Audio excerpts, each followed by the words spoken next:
Welcome, everybody. Let's call this meeting to order.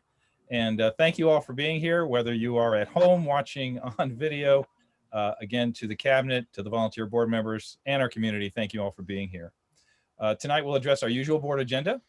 And I want to acknowledge that we're receiving a lot of continuing inquiries on the plans and status of in-person learning, especially with the governor lifting the stay-at-home order earlier this week and the environment continuing to evolve. Dr. Silvers and I believe Dr. Dugal will address this tonight, and we'll have further discussion based on these evolving regulations. So let's start tonight with a motion to adopt the agenda, please. You have a motion? You have a motion. Got a Second. Thank you, Israel and Nelson. Thank you. And then Ms. Subaki, as we talked about in the efforts of efficiency, except on the most extreme matters, we're going to dispense with the roll call, and we're just going to do what we used to do in person. So all in favor, Aye. please say aye. Aye. And you guys raise your hands when you do that. Maybe we can see you. All in favor, aye. And you say it. Any opposed? No opposed. Fantastic. We will go along then. Time for the flag salute. Let's see. Ms. Clark, would you be so kind? Yes, please stand. Put your right hand over your heart. Ready, begin. I pledge allegiance to the flag of the United States of America and to the republic for which it stands, one nation, under God, indivisible, with liberty and justice for all. All right. Thank you, Kiana. Appreciate that. We'll now turn to public comments. And before we do, we want to again thank you for those of you who contributed to our Share Your Thoughts section on the website. As before, we will share kind of a consolidated theme, unless you asked us to put this in public comments, and Ms. Subaki, read those in a moment. As to the general themes that were shared, and I'm merely the messenger here, there's no evaluation or judgment, just sharing what was shared. We do listen and hear them all. There were comments about school opening, social emotional learning, kids' mental health, bringing kids on campus, maybe for PE or other non-academic issues. And a number of folks, again, commenting about the need to reopen for kids' emotional development and anxiety issues, even eye strain and myopia. There was also support for closure, suggesting appreciation for the district's support of kids and listening to parents on both sides. Concerns about LA Unified planning to close until 2022, as well as more virulent, that's the word, strains of COVID-19 and the impact on reopening and what we would do there. So we may address that. And then finally, there was a comment by a teacher who shared that he or she took exception with some of the teacher letters that were submitted last time, suggesting that most of our teachers work extremely hard, absolutely put kids first, and are a credit to the profession, and took exception with some of the views that were shared in those letters. So again, thank you for those comments. We do hear you. We obviously read them, and they absolutely make it into our dialogue. Wendy, now let's turn to public comments directly. Thank you. We have 9 public comments this evening, and we have one person who will be reading her comment. We'll slide that person over when that time comes. First one is Octavio Gutierrez. Good evening, everyone. My name is Octavio Gutierrez, an English language development teacher at Juan Cabrillo Elementary School. Tonight, I have a very short but very important comment.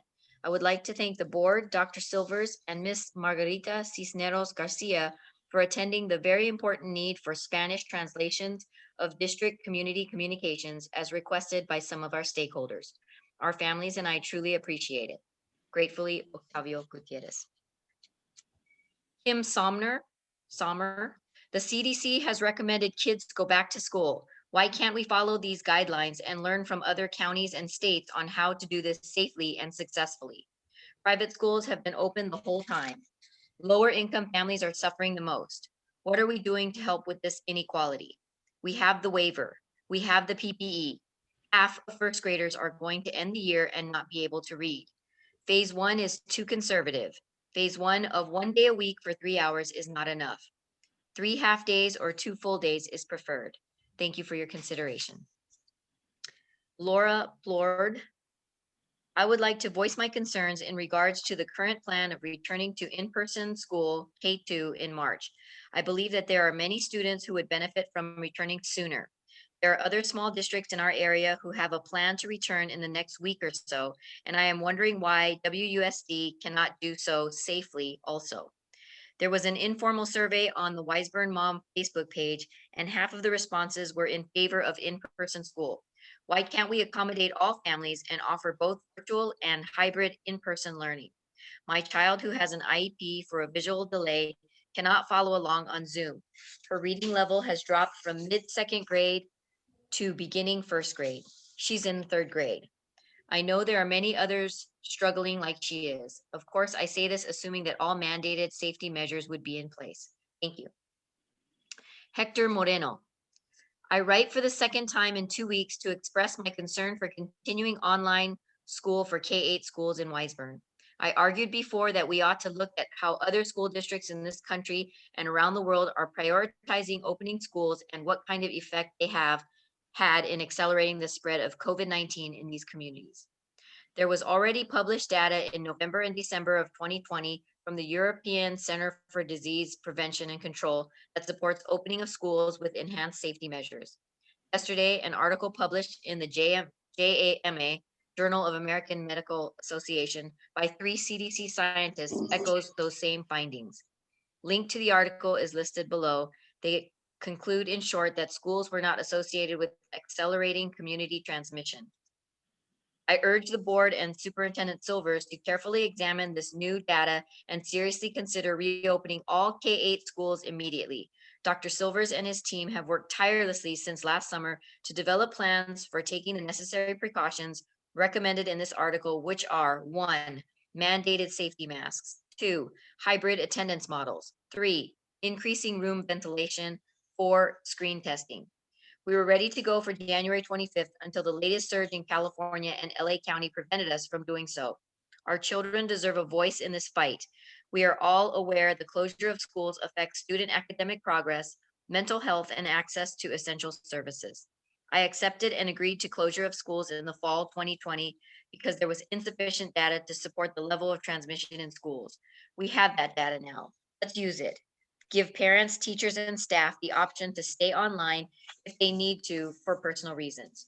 Thank you. Hector Moreno, parent of K and 7th grade students. Marcy DeShirley. Last year when the pandemic began, it was understandable that our kids continued to do virtual learning using the familiar online programs they did while in class and at home since the pandemic was new and the district was trying to figure it out.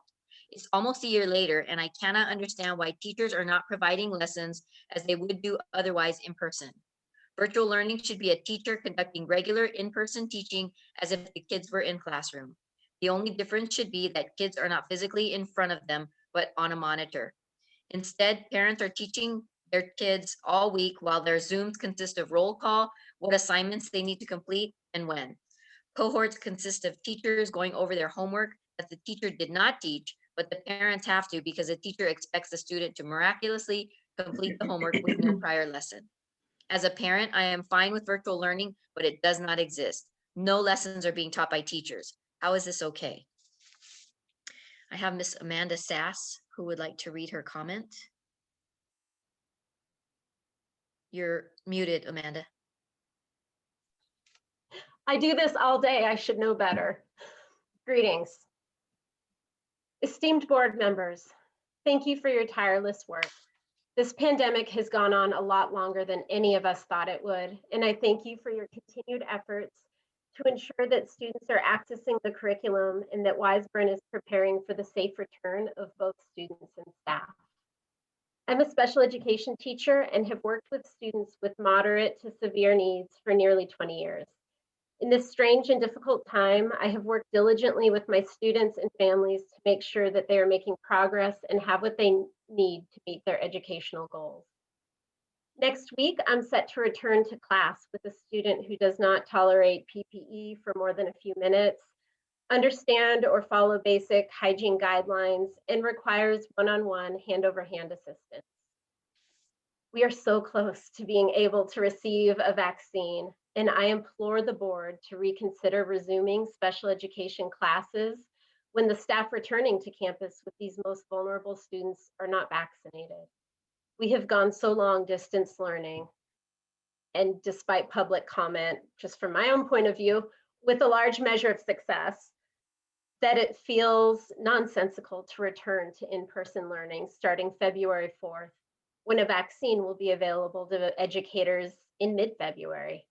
I feel it is reasonable to request that Wiseburn halt their in-person special education classes until those teachers, paraeducators, and support providers that are placing themselves at risk receive the full vaccination.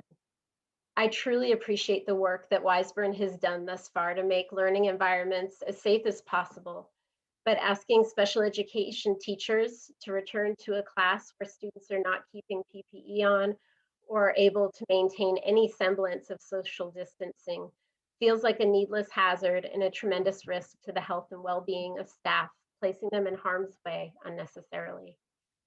I care deeply for my students' health and their learning, but I'm having a difficult time justifying the potential human cost in this in-person return prior to a full vaccination. Thank you.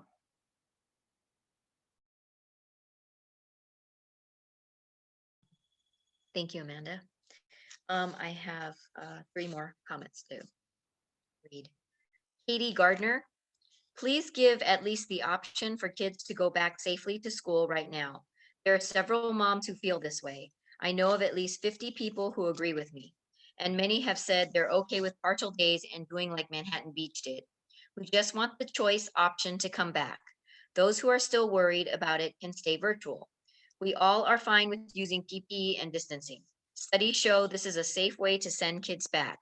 Please consider overturning your previous choice and letting some kids return now. I hear the state has come up with a new waiver. Please, please, please look into it. Shane Gardner. Kids are struggling. Lots of schools have opened safely, and even the CDC points to the low risk children pose with COVID and the high risk to mental and developmental problems related to virtual schooling. I can tell you that my child has very much struggled emotionally, mentally, and with his education. He has 0 one-on-one with the teacher, and essentially myself and my wife teach him. He has a great teacher, but at the end of the day, he isn't being taught by her. His teachers are my wife and I. And again, a secondary comment by Shane Gardner. Myopia, nearsightedness, is one major risk that children are experiencing with virtual school. LA Unified has said they want to close until 2022. What is your response? Do you plan on closing the school for multiple school years? What is the plan if the UK variant takes over and this gets worse? Studies show by March, this will be the dominant variant in the US. What is the path to reopen regardless of COVID cases? Is there a path? We talk endlessly about safety. What about the very real mental safety of our children? That's it. Thank you, Wendy. Thank you to all of our contributing parents and community members. Thank you. We now need to move to the information section of our meeting, and we'll start with the board. Mr. Martinez, our Vice President, let's turn to you. Thank you, Neil. I'll keep my comments short.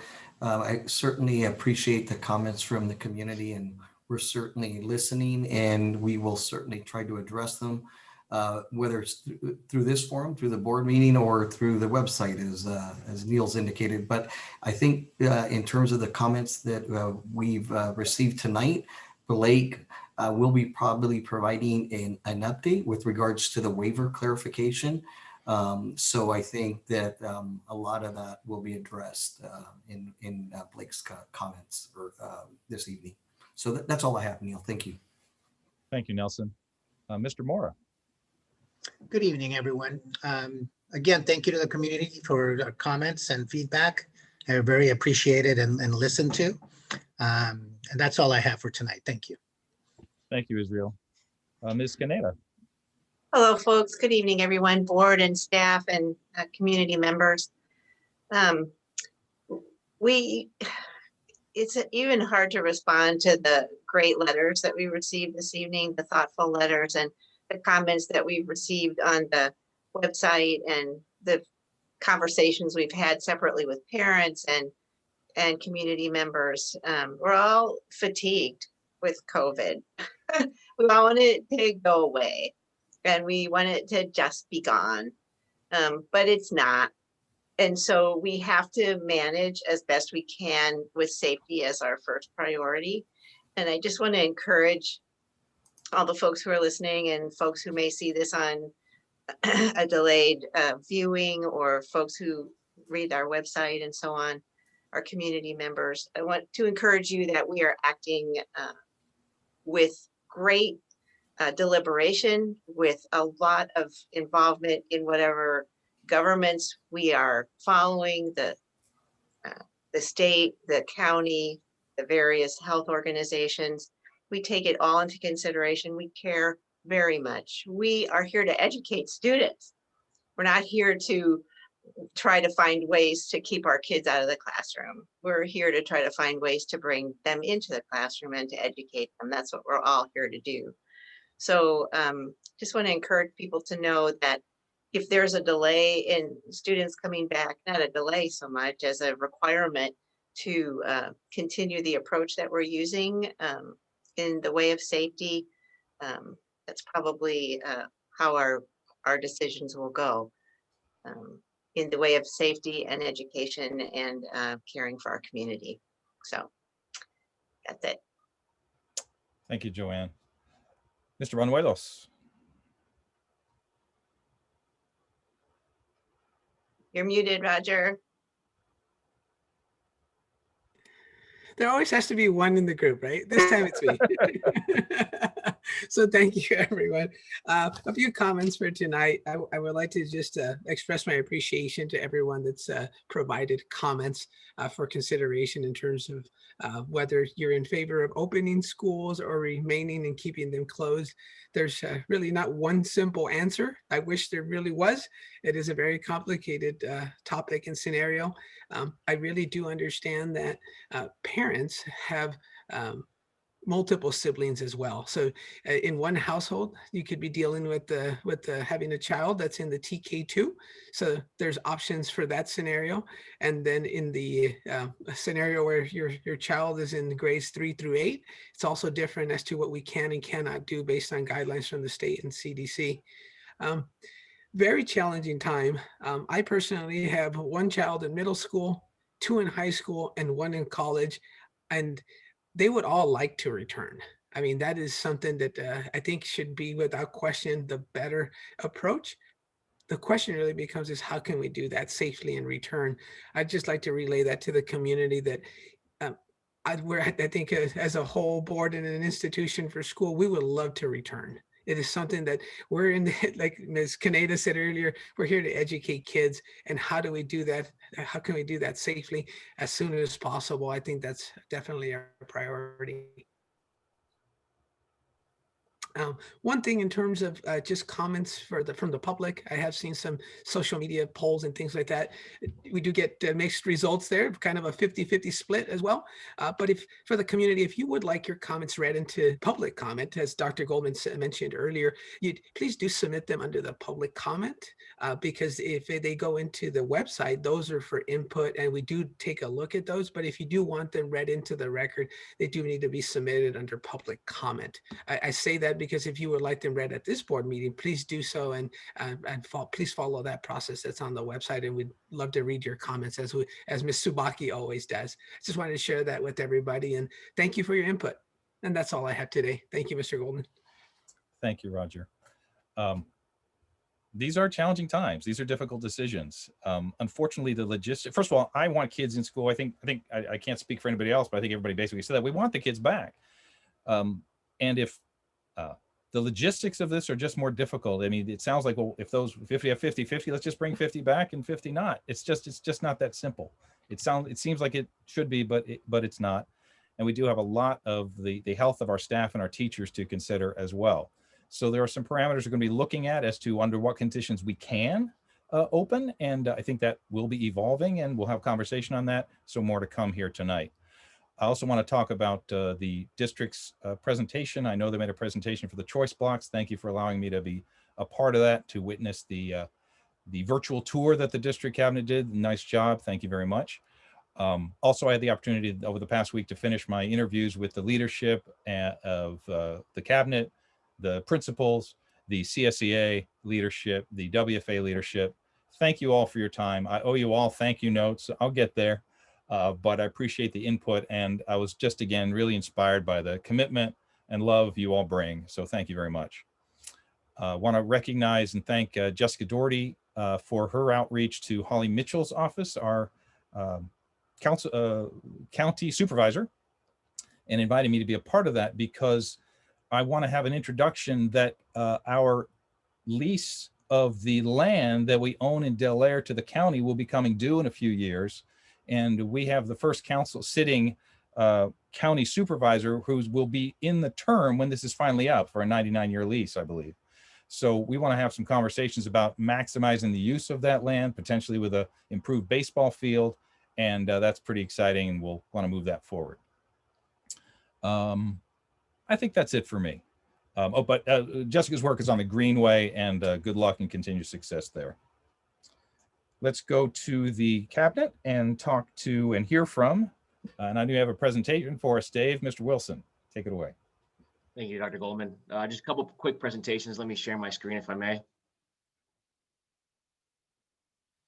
So the board had requested a plan on how to get to a 17% reserve, and a 17% reserve is not some arbitrary number that we came up with. It was actually recommendations and guidance from a number of outside entities that oversee and provide guidance to school districts and governmental agencies overall. And their recommendation was a 17% reserve because that carries about 2 months in operating expenses. And so that's Dave, can you make this a little bit bigger? Let me see if I can. You can go bottom right too, Dave, if you want. I Yeah, think it has see an that? option there on. Yeah. Better? Oh, yeah. Okay. Thank you. You're welcome. And so our ultimate goal is to hit a 17% reserve, again, to cover about 2 months in general fund expenses. And so at first interim is this top box right here. Our total expenses, and the reserve is calculated based on your expenses, your overall general fund expenses. And so in Fund 1, we have identified just over 2.5 million set aside as a reserve for economic uncertainties. The minimum requirement, I just should put this out there, minimum requirement per the CDE, the California Department of Education, is a 3% reserve. We've definitely met that. And actually, you know, we want to get to 17%, as a 3% reserve is not sufficient, you know, for a safety net if anything was to happen to the district. We also have a Fund 17, which is another reserve for economic uncertainties. The total combined for these two is just over $3 million. And so that gives us a 10.1 reserve. And again, that was at the first interim report. So to close the year, my plan is to transfer about $200,000 from our Fund 20. Our Fund 20 is a reserve for post-employment benefits. The liabilities to our general fund has been pretty consistent for a number of years now, in the range of $330,000 to $350,000 that the general fund pays out for retirees in health and welfare benefits. We have about $1.2 million in that fund. I'm confident that transferring $200,000 from Fund 20 to Fund 17 will be safe. If anything was to happen, we could always transfer these funds back into Fund 20, but this will help us increase our overall REU, or reserve for economic uncertainties, right away. And then also, right now we have some current staff members that are charged to the general fund. The plan is to charge some of these existing expenditures to our one-time COVID funds, to the tune of about $300,000. That would get us up to a reserve of 11.7%. And that's my plan to close out the current year. Now, next year, I could also, if we have any additional ongoing local control funding formula revenues from the state, you know, maybe 200,000 of that can be set aside to build that reserve. Again, we're going to have another approximately $1.2 million in additional COVID funds that are coming later this year. So we can do, again, transfer another $300,000 on existing salaries to restricted COVID funds. I think that brings us up to about a 13.4 reserve. And then the following out year from that, 22-23, if there's any ongoing LCF revenues, maybe another $200,000, which would bring us up to 14% reserve. I should note that all these assumptions are based on that projected expenses right here. I do think over time our expenses will change. They, you know, probably go up. Again, you know, let's say you have a $30 million operating budget, your expenses, and you have $3 million in reserves. So you have a 10% reserve. Now, if you increase that to a $35 million expense budget and your $3 million stays the same, that 10% reserve drops down to 8.6%. So it should be important to note that it's based on overall general fund expenses, and that can change, based on negotiations, based on any additional expenses that we may or may not have.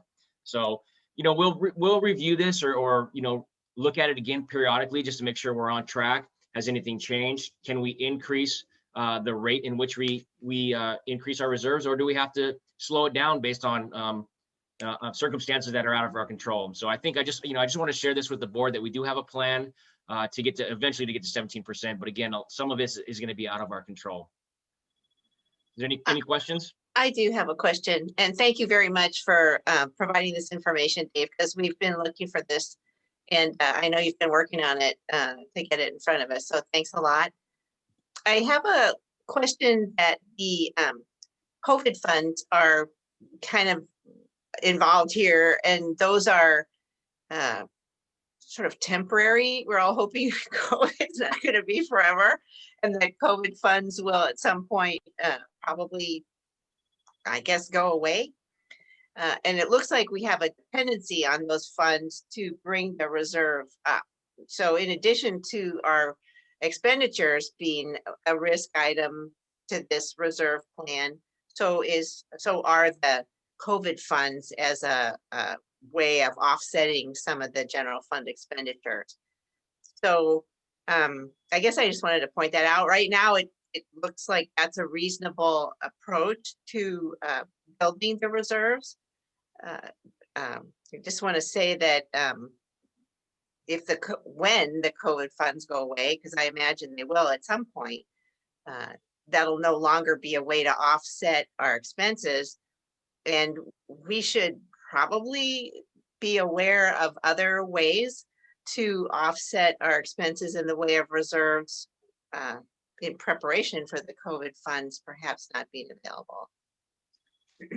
Ms. Pineda, I agree. This would actually be, the COVID funds are a one-time kind of boost to your reserve in nature.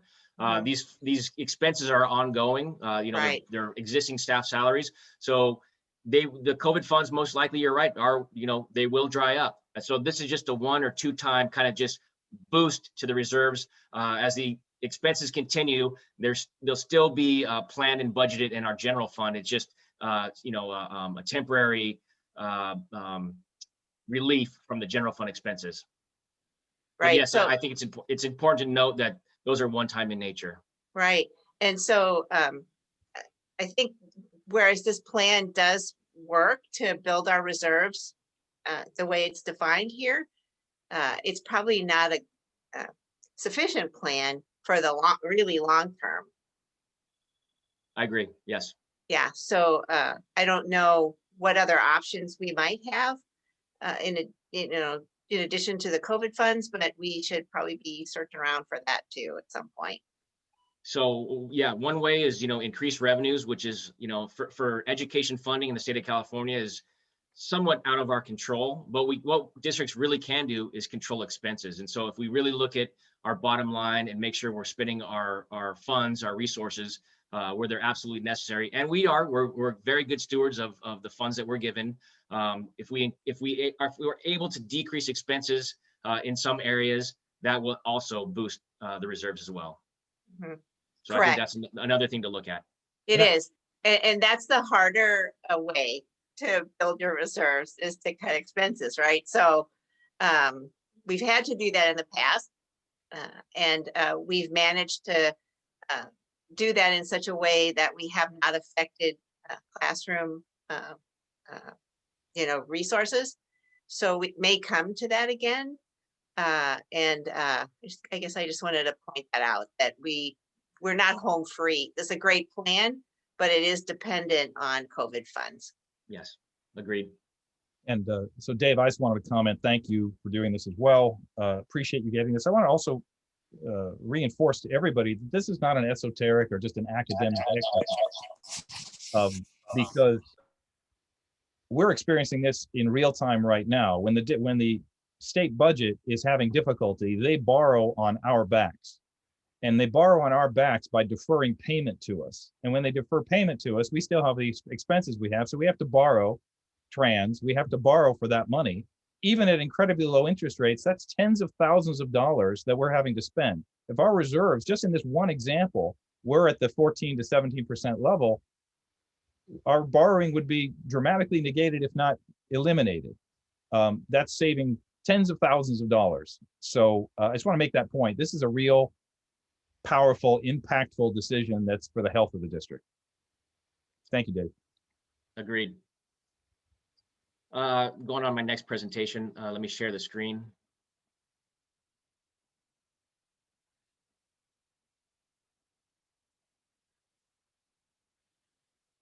So this is an update on the governor. Earlier this month released his initial plan for next fiscal year, July 1, 2021 through June 30th, 2022. This is his initial proposal, and I'll go over it. But it's just really the first kind of strike at where he wants the budget to go. And there's a long process between him and the legislature that has to be negotiated between now and ultimately, June 15th, when the legislature has to present the governor with their budget. With that, let me just give you an update on the state budget and the economy. So this time last year, in January of 2020, the governor budget for this year, for 2021, was a surplus of about $5.6 billion. Obviously, we know the pandemic hit, and so a couple months later, in March, April, May, that surplus of 5.6 billion became a deficit of 54.3 billion. So just in a matter of a few months, it drastically changed. The outlook drastically changed. The good thing is, for the most part, the state's economy rebounded fairly quickly, at least faster than most economists predicted. And with that, the proposal for next year has seen a dramatic restoration in funding, which we're very thankful for. So for next year, the governor's projecting the state will have a total resources of $170.6 billion. His budget plan is for $164.5 billion in expenses, leaving a fund balance of $6.1 billion. So he is proposing an operating surplus next year in the state level of just over $6 billion. With the projected surplus, the governor plans to restore some of the budget stabilization account, the BSA, that was used in this current year in order to stave off the massive budget cuts that would have been needed to balance the current year state budget. So the state's rainy day fund served its purpose, and the governor wants to transfer $3 billion in order to be prepared for the next fiscal downturn, which really is, a good reason, good explanation as to why school districts as well should have a healthy reserve, right? So that if there's a downturn, we can also weather those storms. So that's what the state's doing. He wants to repay that back, or at least some of it back in preparation for the next downturn. Some of his major kindergarten through 12 proposals, $2 billion for in-person instructional grants. This would be, I think we've talked about this at prior meetings, about $450 per ADA. And I think Dr. Silver will be talking about this in an upcoming presentation. The plans have to be put in by February 1st. This actually would require immediate action by the legislature. So before the budget, next year's budget even is approved, he's asking for some immediate funds to fund some of these initiatives. He's also asking for $4.6 billion in expanded instructional time. For Weisburn, initial calculations are about $1.5 million. More details to be released, but this would also require early action from the legislature. Again, prior to the July 1 budget being adopted, he's asking for future funds to be allocated for some of these programs in the current year. What that could be is, expanded instructional time, summer school, et cetera, et cetera. But again, more details to be released. Another thing that we'd like to see is he proposes $7.3 billion to pay down the most of the deferrals. Now, the deferrals for this current year still stand. This would be for next year, so they wouldn't have to have deferrals in 21-22. The February through May deferrals are projected to be paid off. We would still have a small deferral from June to July, but I think we would be excused, or we wouldn't have to borrow cash next year from these deferrals. So that'd be a good thing. We'd save, like Dr. Goldman said, hundreds, or not hundreds of thousands of dollars, but tens of thousands of dollars from not having to borrow money next year if these deferrals are paid down. He wants to provide $2.2 billion for a 3.84% cost of living adjustment, COLA. And that is actually to fund the unfunded COLA this year. We were expected to get 2.34 if there was no COVID. And then the projected COLA for next year is about 1.5. So that would be about $700,000 in ongoing local control funding formula revenue for Wiseburn. And that again assumes flat enrollment, flat ADA. We're not sure what enrollment and ADA are going to do next year, as families might have had to move out of the neighborhood. So again, have to make some assumptions, but if it was flat, we'd have about $700,000 in ongoing LCFF revenues. Of that, 1.5 would be for other programs, categorical programs like transportation, special education, child nutrition. And then some of his investments are $725 million for various programs related to student wellness and mental health, $540 million for training and support of educator workforce, again, investing in professional development, and then $500 million for training, support, and expansion related to TK, kindergarten, and childcare. That's him investing in early childhood education. And then the bottom of this, I wanted to share where Prop 98, and Prop 98 is the minimum guarantee that the state of California has to give through K through community colleges. Prop 98 was approved by the voters in 1988. And again, it was just a minimum guarantee that the state would fund a certain amount based on different formulas to K through 14 education. So you can see over time, we've really had a nice increase in Prop 98 funding. So that's good. We like to see that trend. One thing that has been explored is school employer contribution rates. And this is for CalSTRS, CalSTRS is the California State Teachers Retirement System, which is for certificated people or certificated employees. And CalPERS is for the California State Public Employees Retirement System for classified employees. If you recall, last year, the year before, there was a large investment into both of these programs from the state to kind of buy down employers' liability. So that was good. Let me see. So by doing that, and I want to say at one time, the CalSTRS rate that employers had to pay was like 8.25, 8.5. And the rate that the employers had to pay for CalPERS was as low as 10.5, 11%. So you can see over the years, because of the Great Recession and the investments that both CalSTRS and CalPERS had in the stock market, during the Great Recession, those investments really saw a decrease.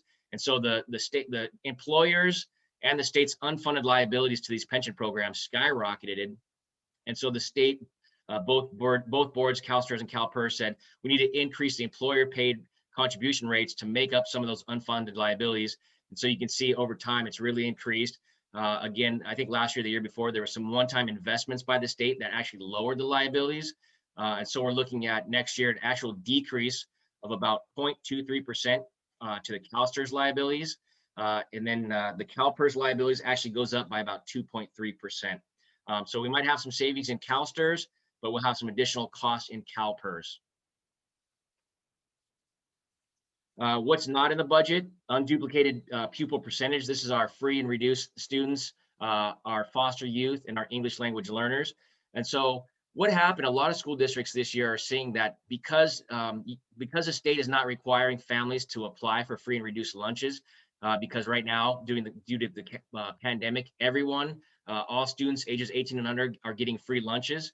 So there's really not an incentive for families to apply for free and reduced. And so what happened naturally is that our unduplicated pupil percentage of our free and reduced numbers went down.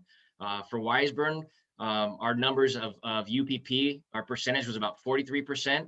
And without this free and reduced applications being completed, went down to about 36, 37%. And so if those hold true, we're going to lose about $70,000 in supplemental funding that went to support these students. We would have liked to see some additional CalSTRS and CalPERS employer rate reductions. Again, maybe another one-time investment by the state to buy down those liabilities. And then we saw on the previous slide, he's investing these monies in a lot of good things, but in prior years, he's given that discretionary money to the local control of school districts.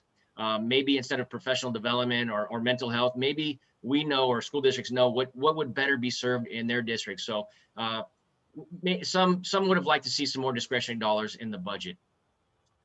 There are some risks to the budget. So you can see here's the surpluses that we've projected, the state's projected. And then in 22-23, moving forward, there's actually a projected shortfall of $7.5 billion. So there are some risks to educational funding in the multi-year projections. Hopefully the economy turns around and can mitigate some of those losses. But that's just, something to be aware of when we're planning our multi-year projections. Dave, before we leave that yes, page, sir. And this may be a question for you and Dr. Silvers, could we not proactively reach out to our free and reduced lunch families of the past and fill out the form for them and just ask them to sign it and collect that 70,000? So we've made a large push this year. When I saw the initial free and reduced applications and that UPP percentage fall, what they did, instead of applying for the free and reduced, there was this other form called the alternative income form. So after a certain date, I think it was after October 1st, we could not ask families to fill out the free and reduced applications. We had to ask them to fill out this alternative income form. So we grabbed a list of everybody last year that was free and reduced that hadn't yet applied for, and had our site secretaries, our general clerks, all make phone calls, personal phone calls. Please fill out this, fill out this form. Funding is determined by this. So we saw some numbers increase, but it wasn't to the tune of what we had in prior years. And so we really did a concerted effort in getting these numbers back up. And maybe that it just is, the gentrification of our district. Maybe we're truly not that free and reduced anymore. But we definitely made an effort to collect as many of these, free and reduced families as we could. I appreciate that. And it sounds like we might have a similar circumstance at the beginning of next year. Maybe we could again be proactive, and I would encourage us to fill it out for them and ask them to sign it if that's legal. Absolutely. Yep. We'll look into all avenues to get those numbers, as most accurate as we can. So what this means moving forward, again, we talked about, this is just the initial, his initial proposal. We know there's going to be a lot of negotiations, between now and June 15th. Where we know some of these proposals are going to change. Maybe there's some discretionary dollars. Maybe the COLA goes up a little bit. And we'll continue to monitor this, the state budget as it moves its way through the process. The next step is the second interim report will be presented to the board on March 11th. His next kind of proposal for next year's budget is going to be released in May. We'll see what changes then. And then again, the legislature is required to present a state budget to the governor by June 15th. And so we'll monitor, the state budget as it goes through the process and live by any assumptions that are required. And that's all I have, unless there's any questions. Thank you, Dave, very much. Thank you, Dave. If you, by the way, were able to discern that from the school services presentation, you are a genius. That was reduced 457 slides to about 5. That's really impressive. So thank you. I just wanted to hit the main points. I didn't want to be here for 3 hours. Boy, So that was something. Yeah, thank you. my pleasure. All right, Director of Psychological Services, Ms. Massarella. Hi there. I think good evening, everyone. I think I'm the only one who's not giving you a presentation tonight. So I just have a quick tidbit of information just to share that our special education staff have been busy this week and last scheduling in-person assessments to start again, starting Monday. So we're excited about that. All right. That's well, thank it. you very much. Appreciate that. The Assistant Superintendent of Human Resources, Dr. Dugal. Good evening, everyone. Dr. Silvers and I are going to tag team our COVID presentation. So I'm going to first turn it over to Dr. Silvers for some data and metrics. Okay. And I'm just, for the record, glad our board meetings are on Thursday because things have changed since Tuesday when other local districts have board meetings. So we're actually able to have some updated information. So it's going to share my screen. All right. Can you see the screen? Is it large enough? Yes. Okay. So what I wanted to do is to give a review and sort of frame the next part of this conversation. So it's going to come in two waves. I'm going to provide a recap of where we were back on January 7th when we had our initial special board meeting, compare metrics from that board meeting, and then I'll hand it over to Dr. Dougal to share some of the updates. Throughout this presentation, I'll also share some things that may have changed since that time. So I just do want to continue sort of advertising and sharing that at the point that we do come back to school, that families will have a choice, that there will be an option for full distance learning, as well as for some in-person learning, whether it be hybrid and or any type of in-person learning that we may have. So I want to give an overview today where we're both going to give an overview on basically where we were, as I shared, related to COVID-19 and the TK2 waiver, which was discussed on January 7th. We have some updated data points. The second part of the presentation will focus more on changes to the return to school process in general. So a little bit there. So this is, again, an overview of the blueprint for a safer economy. This has been sort of the path that we've been looking at over the last, 10 months or so, 8 months. And Los Angeles County has really lived within this widespread tier, in this purple tier, for the duration of the pandemic. And what that means is that we've had more than 7 cases per 100,000. It's an adjusted case rate of more than 7 cases of COVID in LA County per 100,000 residents, and a positivity rate of above 8%. And so to date, this is updated information. I'm sorry, this is a comparison. This was from the 1/5/2021 data. So this is what we shared at the last board, or at the special board meeting. And at that point, you see our numbers had skyrocketed. The entire state was in purple. We had a COVID rate, COVID cases per 100,000 that hovered right there around 74. We had a 15% positivity rate. These are both metrics well above that metric to reach the widespread, that widespread tier, the purple tier. And really what was important at that point, and what was one of the stress points for the county, was our ICU availability, our hospital, the impact to our hospitals. And we were at a 0% ICU availability at that point.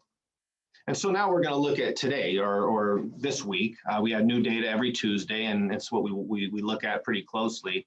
So we have new positivity rates, 71.6 new COVID positivity rates in the state per 100,000, a 12.4 positivity rate is the 7-day average. So doing a little bit better at the state level, but again, if you look here at the colored schemed California, a lot of purple. We're still seeing a lot of purple. And then bringing it closer to home here in LA County, we did see back on the 5th. So this is from 1/5 again. So I want to bring us back to the meeting when on the 5th or the 7th actually. Our metrics were here 65.8 was our adjusted case rate, and a 17.8 positivity rate. Again, very high. This was put us in the purple tier in LA County. And fast forward to today, and I'm sorry this is a little blurry, but fast forward to today, our latest metrics, and this was as of Tuesday, so that was the 26th. We actually dropped quite a bit. We dropped significantly from that number in the 70s now to 48.2 as an adjusted case rate per 100,000. And then I'm looking here at the second line. These are our two major metrics here. 48.2 was the adjusted case rate, and a 13.9% positivity rate. So while the numbers are decreasing, I do want to clarify and stress the fact that we still are in a widespread transmission, state of widespread transmission. There are still many non-essential indoor businesses that are closed, but we did get relief on the regional stay-at-home order. So that was recent news that the governor has actually released the stay-at-home order. I shared this slide with some additions at the last meeting, and so I'm going to sort of guide you through all of these details here. I wanted to give you opportunity to see things in different light. So back in mid-October, we had our case rates that were fairly low. This was at the point that we were just above 7 per 100,000. We were hovering around 7.1 to 7.6 per 100,000. Case rate was in the 3, or positivity rate, sorry, was right in the 3s. And so we were talking about this return to school. This is when the state and the county had agreed to a waiver process. So Wiseburn was lucky enough to be able to get the waiver process or the waiver application in. We received approval on December 3rd. So I'm kind of circling that point here. That's right about where this arrow and this circle here happened. And of course, as I shared at the last meeting, then we saw this massive spike as we came out of the Thanksgiving holiday and then into the winter break holiday. And right here at the end of, between mid-December, end of December, the county, and we were the last school group actually to be approved for waivers. The county put a hold on all waivers. So they were no longer approving and or accepting waivers. So that happened right at this green line here, again, right amidst this spike. Then we saw a bit of a flattening out throughout, then we've seen flattening out. And as you come down here, this shows our latest. So over the last couple weeks and since this last presentation, where my cursor is here, this is sort of where we ended the last presentation. So as you see, and based on the numbers today, it started decreasing, and now we're in the 48, right in the 40s. And so we have seen a decrease in that, and also a decrease in our positivity rate. And that's what we want to see. So we're starting to see signs that good things are happening. We're starting to see signs that that LA County Department of Health is hopeful. But again, we're still seeing high numbers. So I left this little green dot here because this is where we want to end up. So if you can see that, we really want these bars and these graphs to start moving down towards that green dot there on this graph. So a couple of points that I need to clarify, and when I sort of half jokingly said I'm glad our meeting was on Thursday, not Tuesday. I mean, in reality, it is good that our meeting was on Thursday, because as of Tuesday, or even last week, where this green line happened, so right when you look kind of end January, mid to end January, just within the last week or two, we were told by the Department of Public Health, by the California Department of Public Health, and supported by LA County Department of Public Health, that the waivers that we received were deemed void, that they were null and void, that any district that had not reopened on the waiver, the TK2 waiver, could not utilize that waiver. And so up until Tuesday, this was our, up until today, I'm sorry, this was our understanding. And then as of last night, there was some conversation between the Department of Public Health here in Los Angeles County and the California Department of Public Health. And there is some indication that the waiver is reinstituted and that we could potentially utilize the waiver, although it's not in writing yet. I'm just sharing information because it may be public. The public may hear about it. I just want to say for the record and for the board that we have not received in writing that this is true. Everything that's in writing and in any document is still stating that we are that our waiver is null and void. So until we see that in more written form, more official form, we're not ready to take that leap yet. So back on January 7th, we were looking at metrics that were suggesting widespread community transmission. We saw adjusted case rates that were high, positivity rates that were high, and of course, as I shared earlier, ICU capacity. We reached ICU capacity. Los Angeles County at that point was in a regional stay-at-home order. I highlighted that because we're no longer in that stay-at-home order. So as we go through some of the considerations that we were looking at in January, I will highlight some of the changes as we go through and or mark some of the changes. LA County Department of Public Health input and recommendations back at that time was adhere to the stay-at-home order. Again, that's been lifted. January is a critical moment and was a critical moment in combating the spread of COVID-19, and that has sort of reigned true as we saw quite a dip over the last last week or two in the case rates. The TK2 waivers that schools with waivers may reopen. Well, at that point, the Department of Public Health on January 7th had recommended a pause until February, and then then it became evident and maybe somewhat of a conflict now that those schools that had reopened could on a quote unquote grandfather clause, but those that hadn't would not be able to utilize their waiver. Changes in the health orders were forthcoming. So we did know that. We knew that as we were looking through these recommendations that there would be changes. There was this discussion of, it was called deep purple. I don't know if they're still using that term now, but there is a sort of secondary purple tier, a higher purple tier, if you will, that just means you're above 25 cases per 100,000. And then there was an advisory from the LA Department of Public Health that case rates in schools will increase, especially under the current circumstances. So as we're in this community transmission stage, that as you bring numbers of students, whatever that number may be, that you will see case rates increase. Again, waiver approvals we're on hold at this point. Again, we're waiting to see what comes out of Sacramento and state health officials. I just wanted to share sort of for the record, and that the information that was given to us is that the actual waiver program itself was based on a number of 14 COVID cases per 100,000. So at the point that we reached 14 is when the state actually allowed for these waivers to take place. So again, some changes. Some of the metrics that we considered and that we looked at were were based on the blueprint. So one of them is, how do we move out of the purple tier? The biggest metric, or the one that we had the most difficult time and never did quite reach, was getting below the 7 per 100,000 in an adjusted case rate. Again, just to put things in perspective, we're still in the high 40s. So 7 and high 40s are still a significant gap. And so we do know that as we consider bringing students back to school, initially we had to move out of the purple tier, and we see that as a 7. Below 14 did trigger the TK-2 waiver, which we were approved for. And I think it's really important to share that any of these numbers to move tiers, there was a 28-day wait period. So when you were in the purple tier, you would be in the purple tier for 14 days.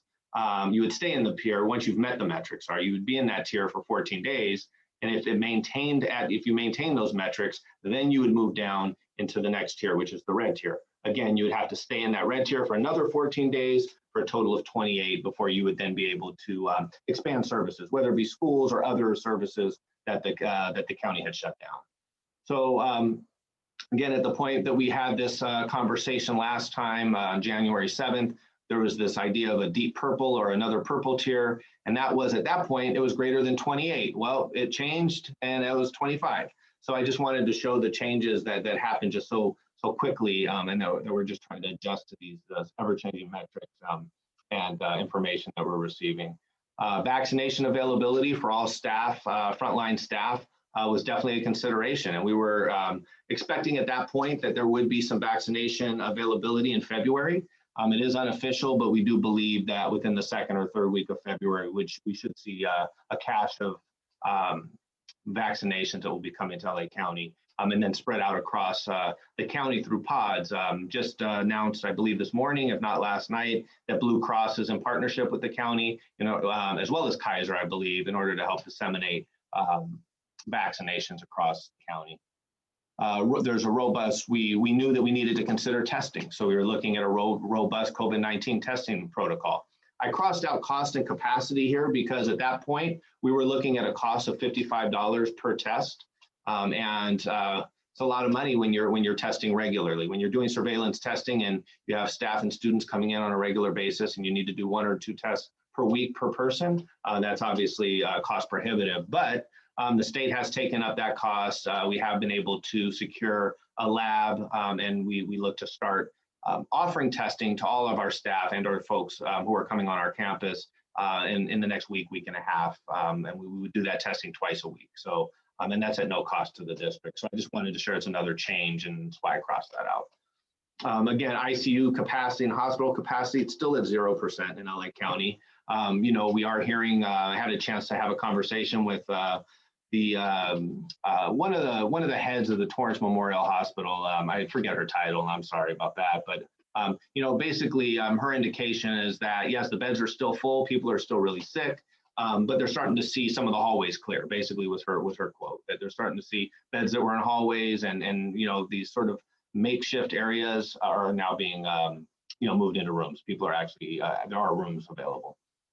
We did look at community feedback, and as we heard today, we've heard over the last several weeks, we've been able to follow our Facebook page. I do want to thank everybody for adding comments to this, to share your thoughts section, because we do read it. We read it regularly, and it's a good topic of discussion for us as a cabinet to hear the varied opinions.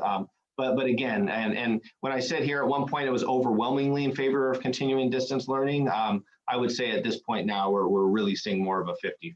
So I probably should have crossed out overwhelmingly. But we are seeing more of a 50-50 at this point in terms of distance learning versus coming back.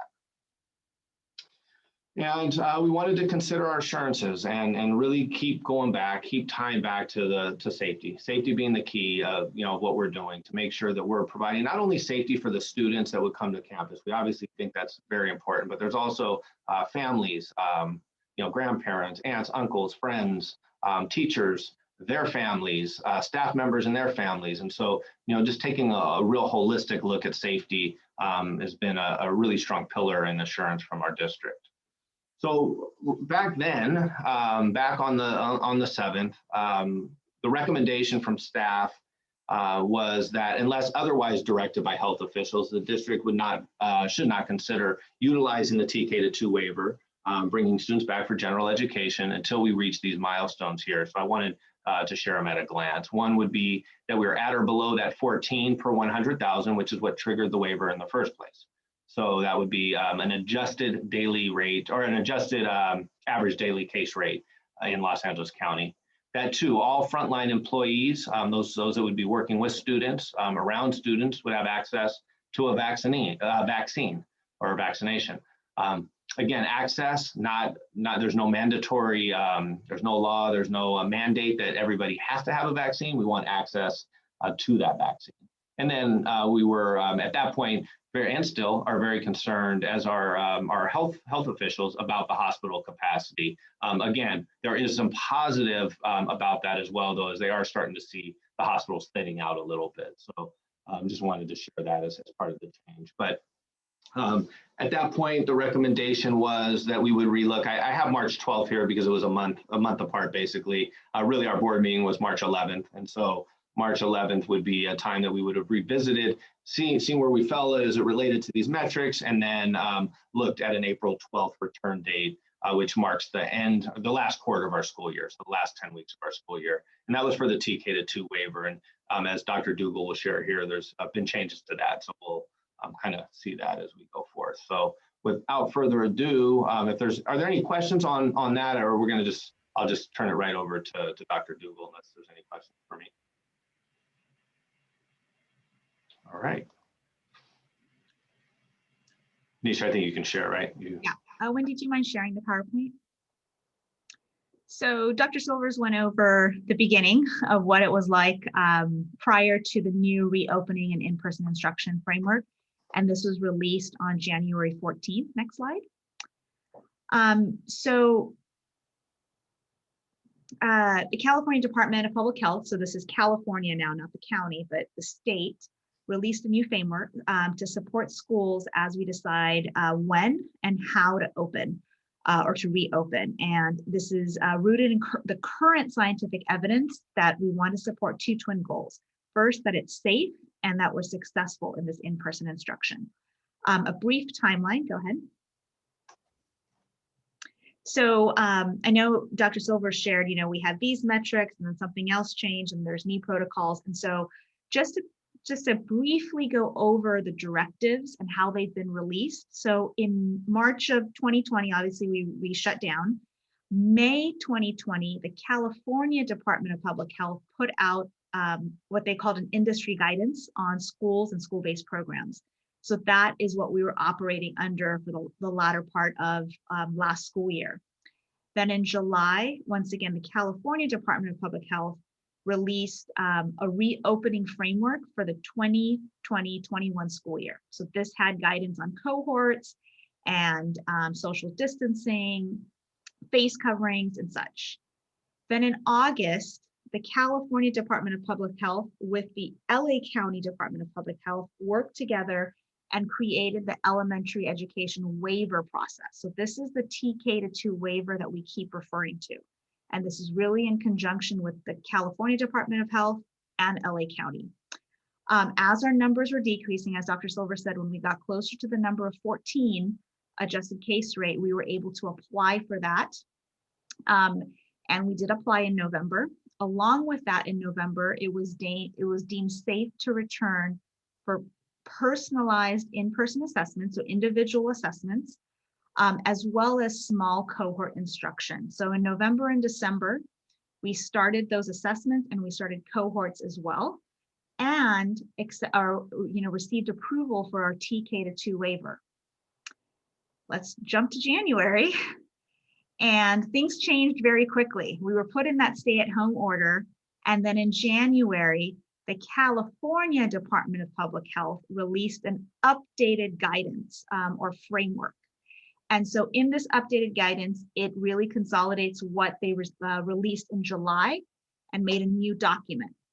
And this document, for the first time, kind of combines not only the California Department of Public Health guidelines, as well as Cal OSHA safety guidelines. So now they're kind of simultaneously working, which has been very helpful for schools. Go ahead into the next slide, Wendy. The three main kind of areas or the new requirements that we have for reopening. They gave us a defined metric of when it's safe to reopen, a specific number of case rates that we must meet. They also let us know that we have to follow the Cal OSHA prevention program, which is the new COVID safety plan, and gave us a COVID-19 school guidance checklist. Now, I will say the last two bullets, the Cal OSHA program and the school guidance checklist, those are all things that we have been doing, but now they're just in one consolidated framework. Next slide, Wendy. So just a couple things. So the first metric is the metric to reopen, or the first requirement. And so they've now deemed that it's the adjusted case rate of less than 25 to 100,000. So I know in previous presentation, Dr. Silvers mentioned, 7 and 14 and the different tiers. It is now based on the research that the state has done. We are able to reopen for TK to 6, not just TK to 2, but TK to 6, when we do have an adjusted case rate of 25 to 100,000. By February 1st, all school districts must post their COVID safety plan, wanting to let the community and our staff and teachers know that the COVID safety plan is really just a consolidation of all of the safety protocols we've already been following, the social distancing guidelines, the face coverings, the health screenings that we do. The major difference, and it's bolded, but it's kind of difficult to see, is that the major difference now is that we must have surveillance testing happening. So, and this is based on case rates. I'm going to go into the further details. So I'm going to go to the next slide. Dr. Silvers? Mm-hmm. Can you hear? I'm not on mute, right? Okay. So when we start looking at a proposed reopening metrics, sorry, we want to take a look at the new framework, obviously, start taking a look at what we need to do to reach this number of 25. And, staff would like to propose our own framework for reopening in-person general education instruction that does comply with local, state and local directives. So as we make this proposal, I wanted to share that it's contingent on three things. One is the COVID-19 adjusted case rate in Los Angeles County. It's what we've been following pretty much all along. We wanted to take a look at availability of vaccines for our teachers and staff, those people that are working with our students, and that there's COVID-19 testing, a robust COVID-19 testing process on site. Flip past that.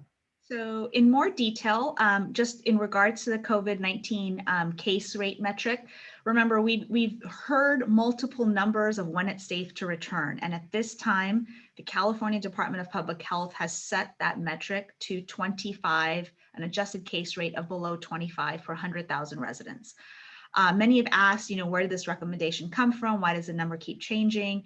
And it really has been, more recent peer-reviewed journal articles and research done, specifically from the Harvard Global Health Institute analysis of how to safely reopen schools.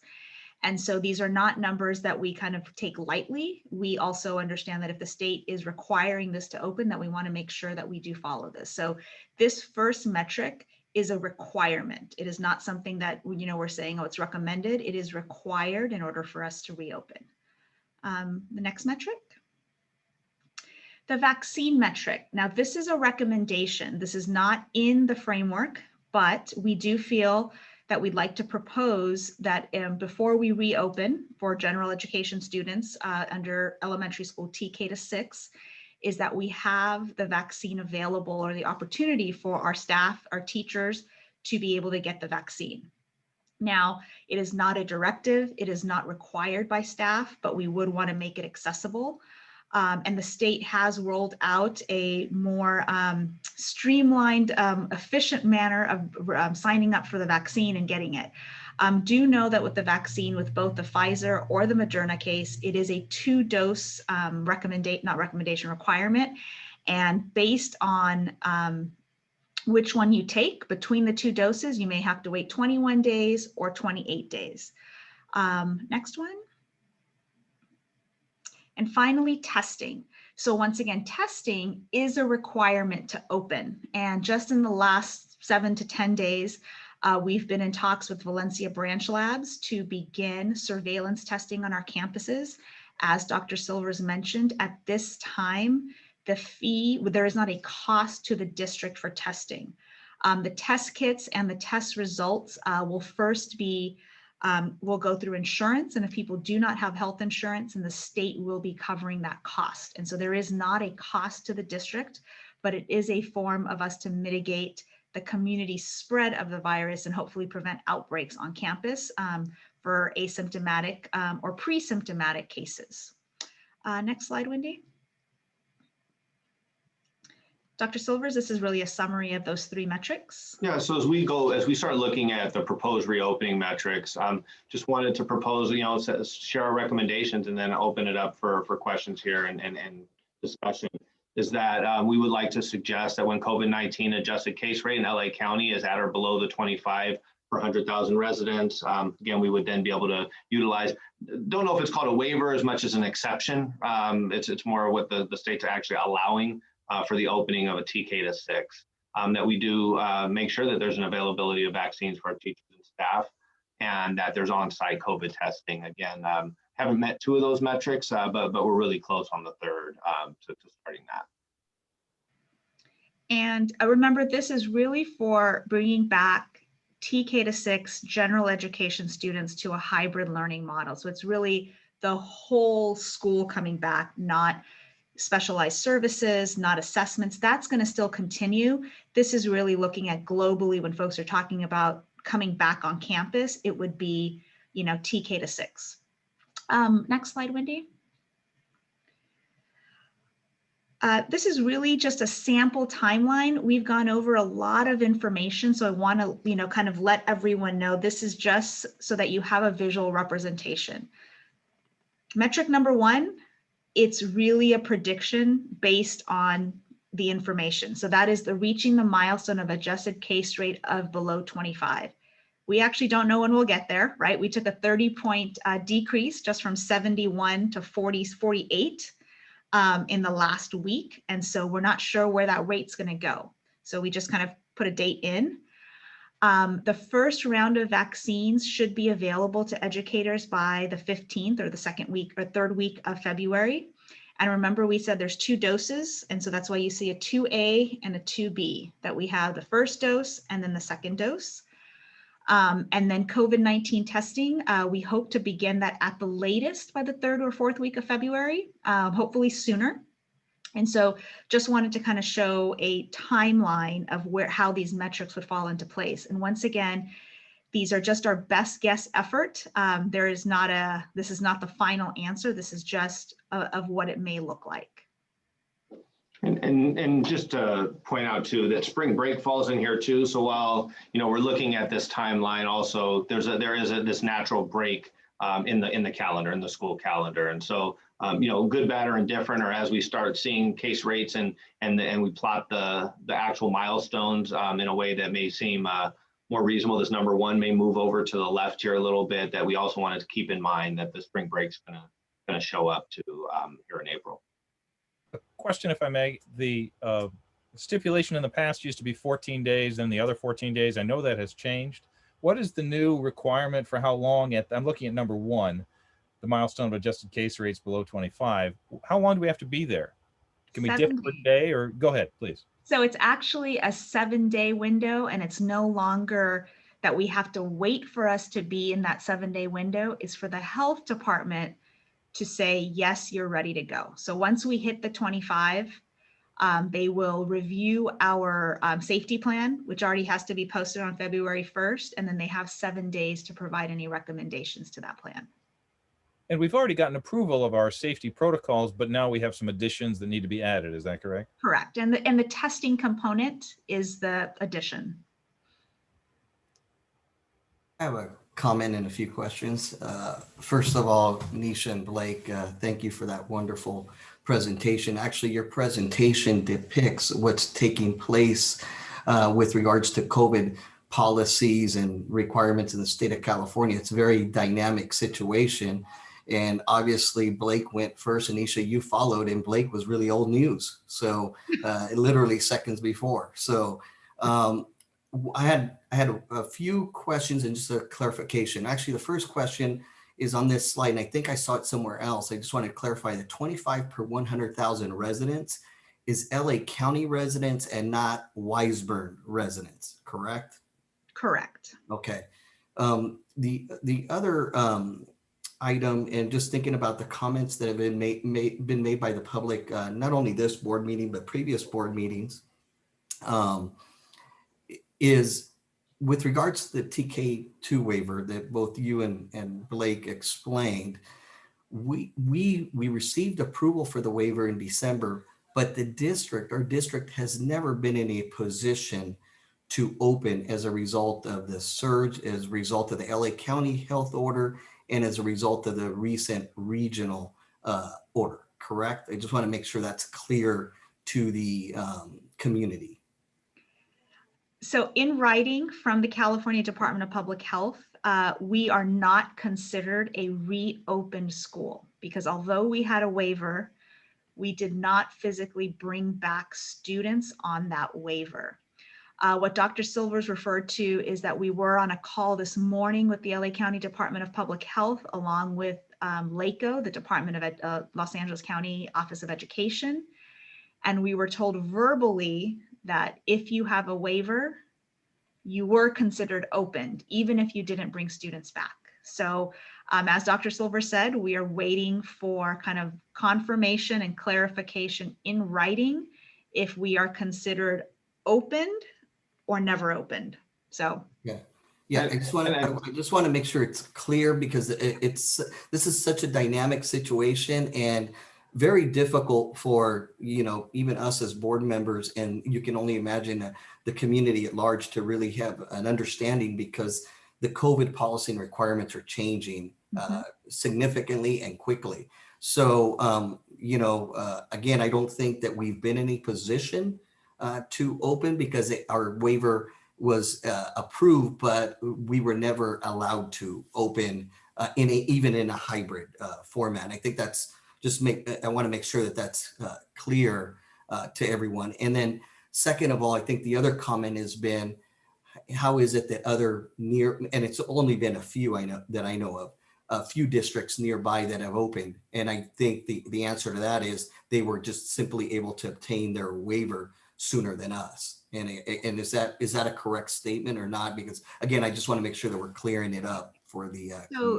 So Nelson, you're correct. Number one is local districts have opened because they may have received the waiver before us and or had opened January 4th when we all came back to school, right? So some were open for about 5 days and then were shut down after the county said, they recommend everything closing down. So every district is in a different space depending on when they applied for the waiver and when they actually had students back on campus. Thank you. And then just one more item, and I know Neil and I have been a part of it, and it's a much bigger group.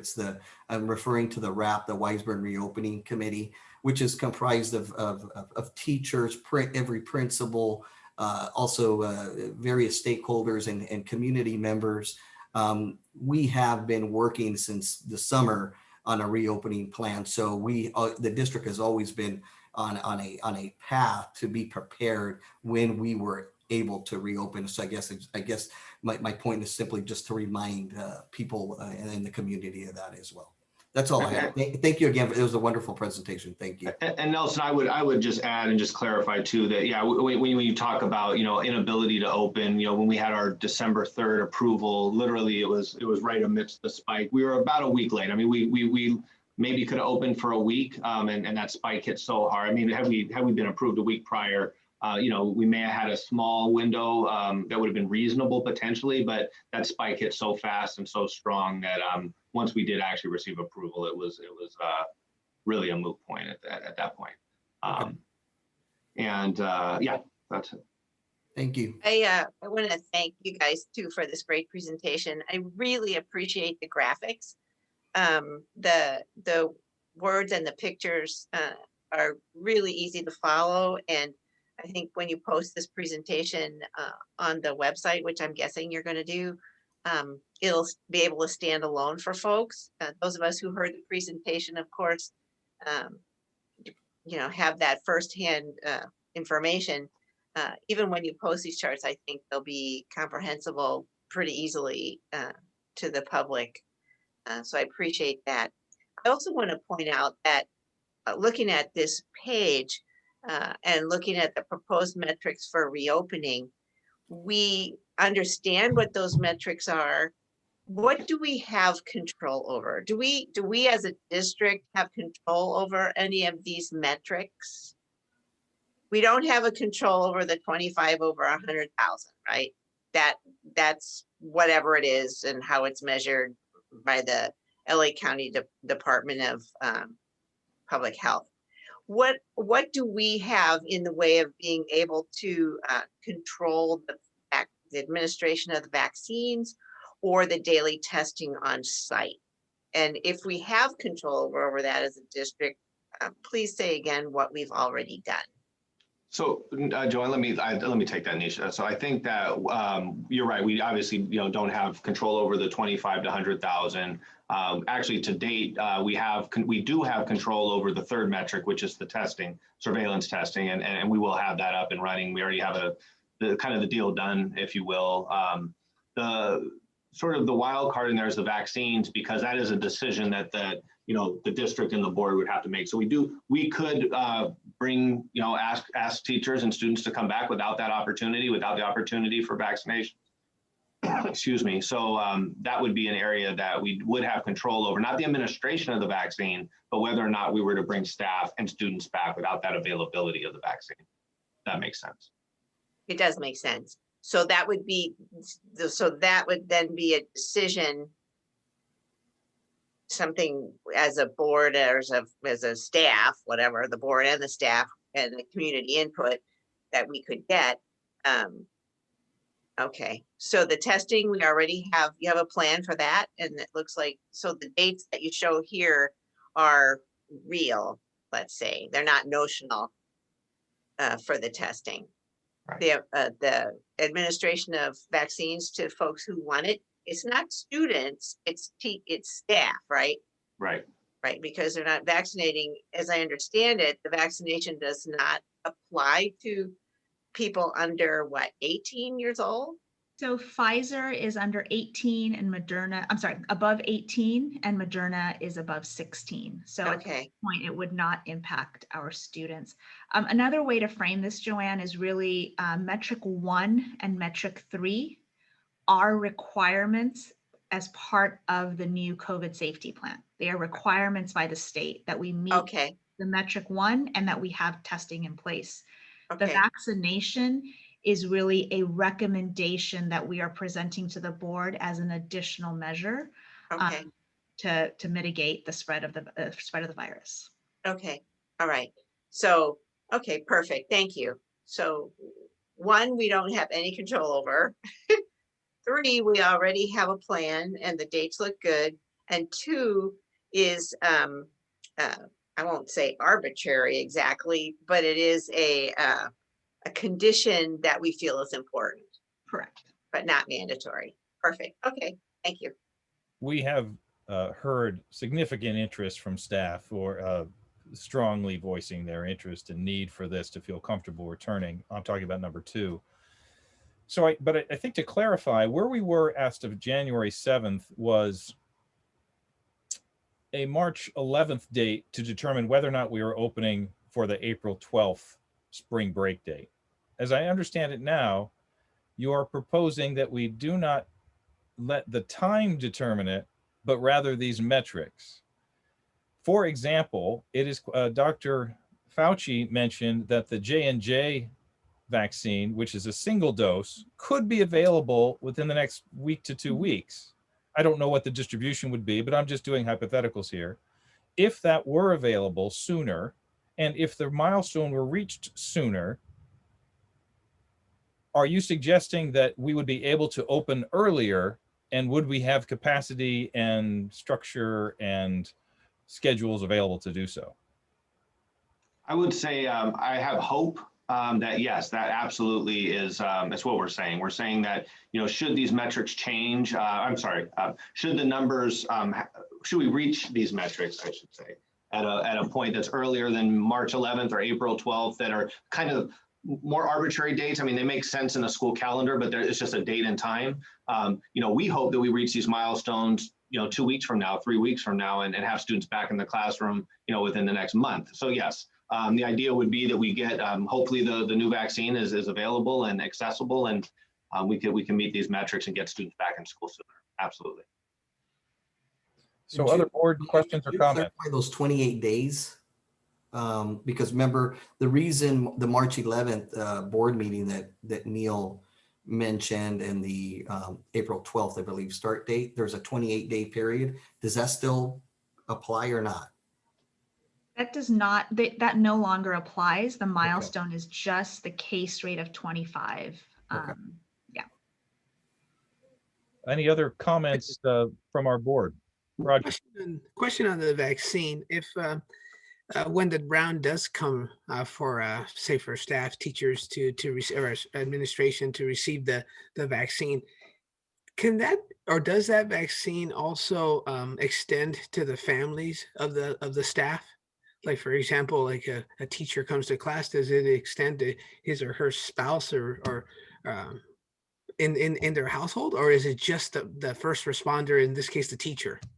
So the vaccine priorities are based on CDC guidelines. And so it would just be the educators, the actual educator employed by the district.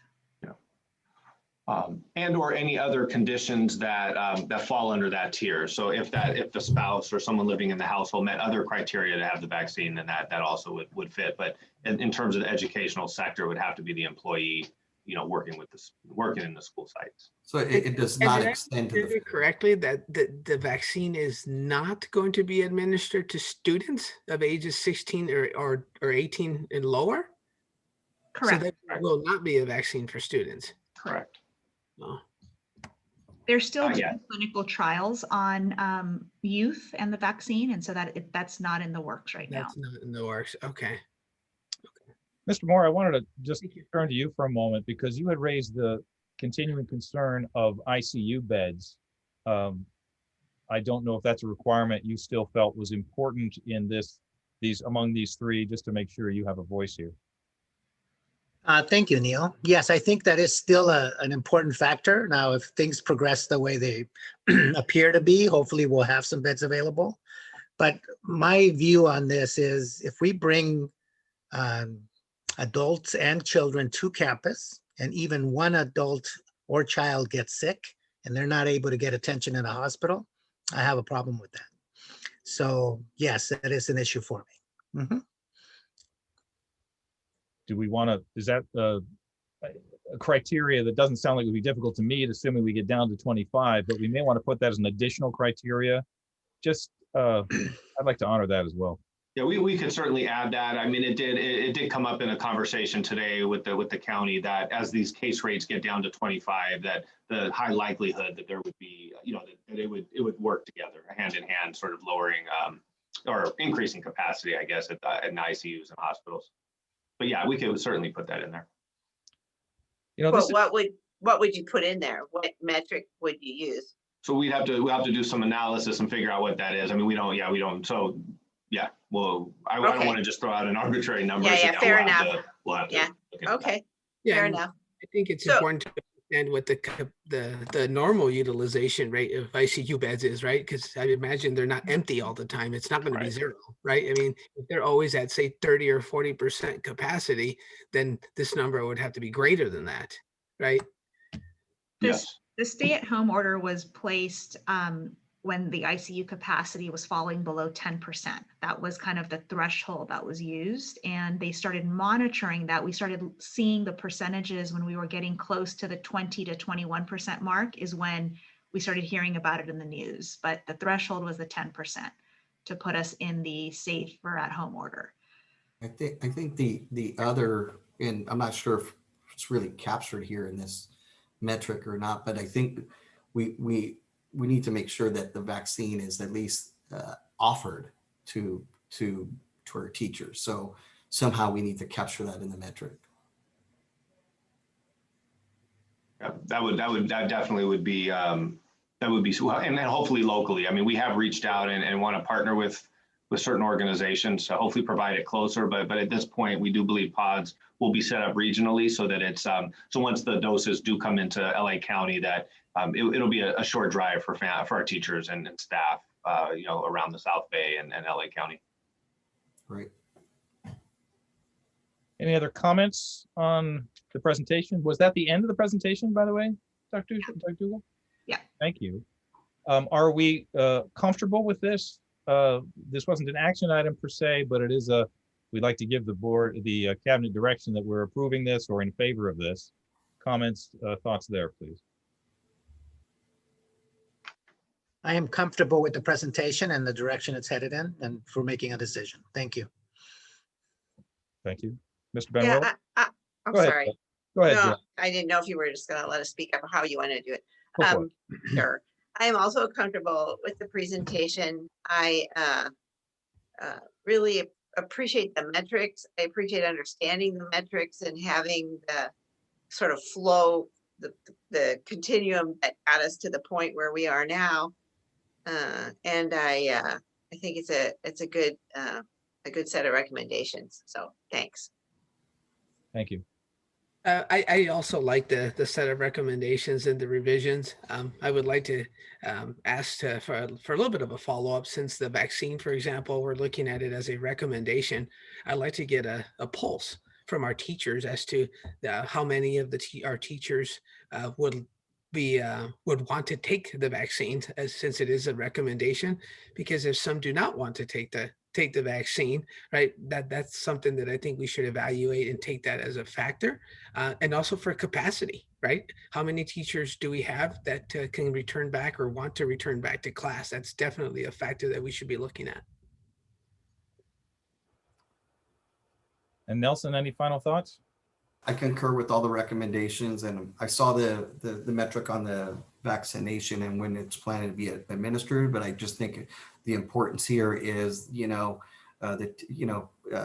need to ensure the teachers are safe. And so I would want to make sure that availability of vaccines is offered, that they have the availability and the ability. And I think Roger brings up a good point too. That might not be a bad idea also to start now and check the pulse of the teachers and try to get a survey going and see if they're what percentage would move forward in getting a vaccine. Good suggestion. We are trying to do a balancing act here, right? Get kids back to school as quickly and safely as possible, and that safety goes to our staff, our teachers, our support team as well, our principals. You're with us. Thank you. We want you safe too. I like the idea that we've put some metrics together that give us a baseline that's not time dimensioned, but safety dimensioned. And we can all hope and pray that those numbers go down quickly. The vaccines are available quickly. And I think this expedites our need to ensure that our schedules are figured out as we've gone, as that it has evolved. I also appreciate the fact that the team and the teachers have added the time for our families to try and at least do as best as we can in this digital environment to make the most of it. So I think you have a green light to proceed with that, Blake and the cabinet, and thank you very much. And I do want to thank, I know the principals are here too, Dr. Goldman. I want to just share that, you know, there's going to be quite a bit of heavy lifting, if you will, to work with staff and make sure that the schedules match up. So, you know, with them being on here and listening to this, it's obviously a dynamic situation for them as well as they lead their school sites. And we are looking to have schedules vetted and or at least in our hands here at the district by March 1. So that is a hope. And then we could, you know, really do a good job polling our families so that they know exactly what to expect upon return. So, you know, we've had some feedback from community members that if I have to, you know, bring my child back, it's not everybody, but we have had feedback. So it's just something to take into account that the time students spend on site is worth it. And it's not just a couple hours here and a couple hours there. So we're working on that and look to bring that back to the board as well. We also want to emphasize, this has been a question and a comment in the past, that no one will be required to return to school. There will always be a distance option learning this year, likely into next, but who knows? But for now, that's an option that you will not be required to come back. All right, let's move on. We haven't even got to our agenda yet, so let's move to the Assistant Superintendent of Educational Services, Dr. Harbeck. Thank you, Dr. Goldman. I'm so happy to be the third presentation tonight. I want to thank you for your patience. I'm going to go ahead and share my screen and present. The school board has asked that I round back tonight to talk about learning loss mitigation in our district during distance learning. So I thought I would just take a few minutes to talk about what we're doing. I'll touch on 2 points tonight: our multi-tiered systems of support, which are ongoing in our district, and the new targeted support cohorts that we are looking at. So our multi-tiered system of support, it's called MTSS. This is a large movement. You'll hear it in most districts. Really looks at three parts of the child: the academic, the behavior, and the social emotional. We call this the whole child. So MTSS, which we have been involved in for a number of years, is used to intervene early.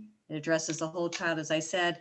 And most importantly, it really does use data to screen all students and to provide targeted support. So we've been using this for years, and it's really a 3-tiered system. The first is what we call universal supports. You'll find this in every classroom where teachers are doing flexible grouping, using different content and methods, practice, feedback along the way, mostly differentiated instruction. You'll hear that term.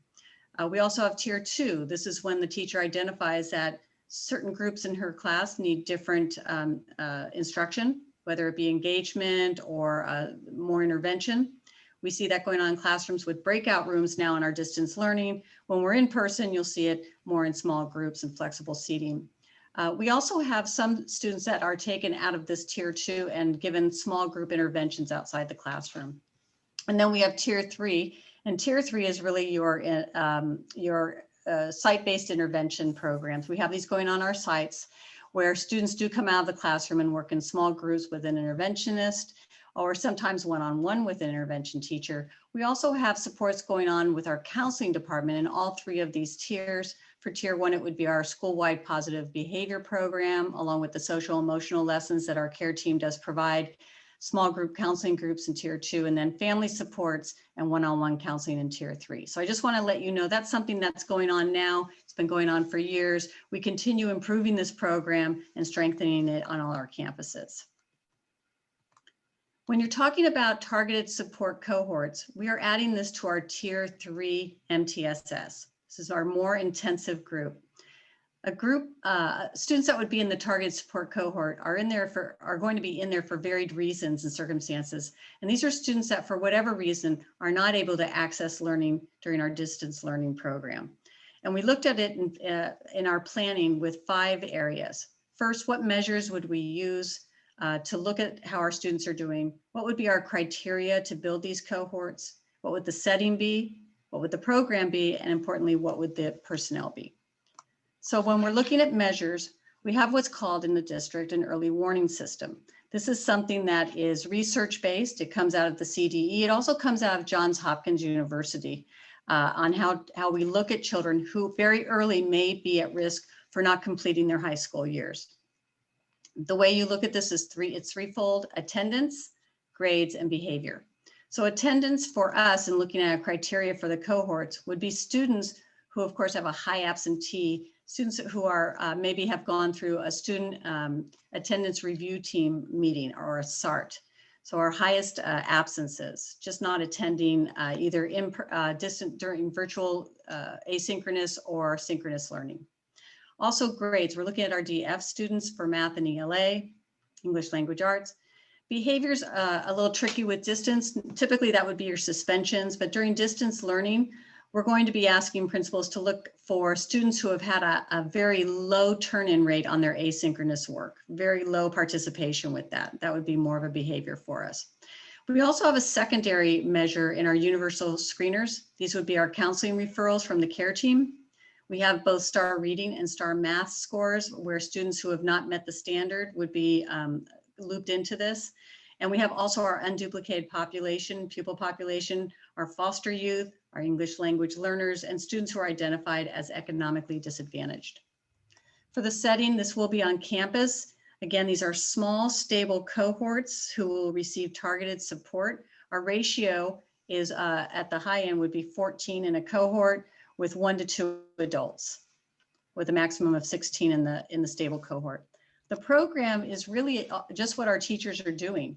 Students would have access then to the synchronous learning through their laptops on campus.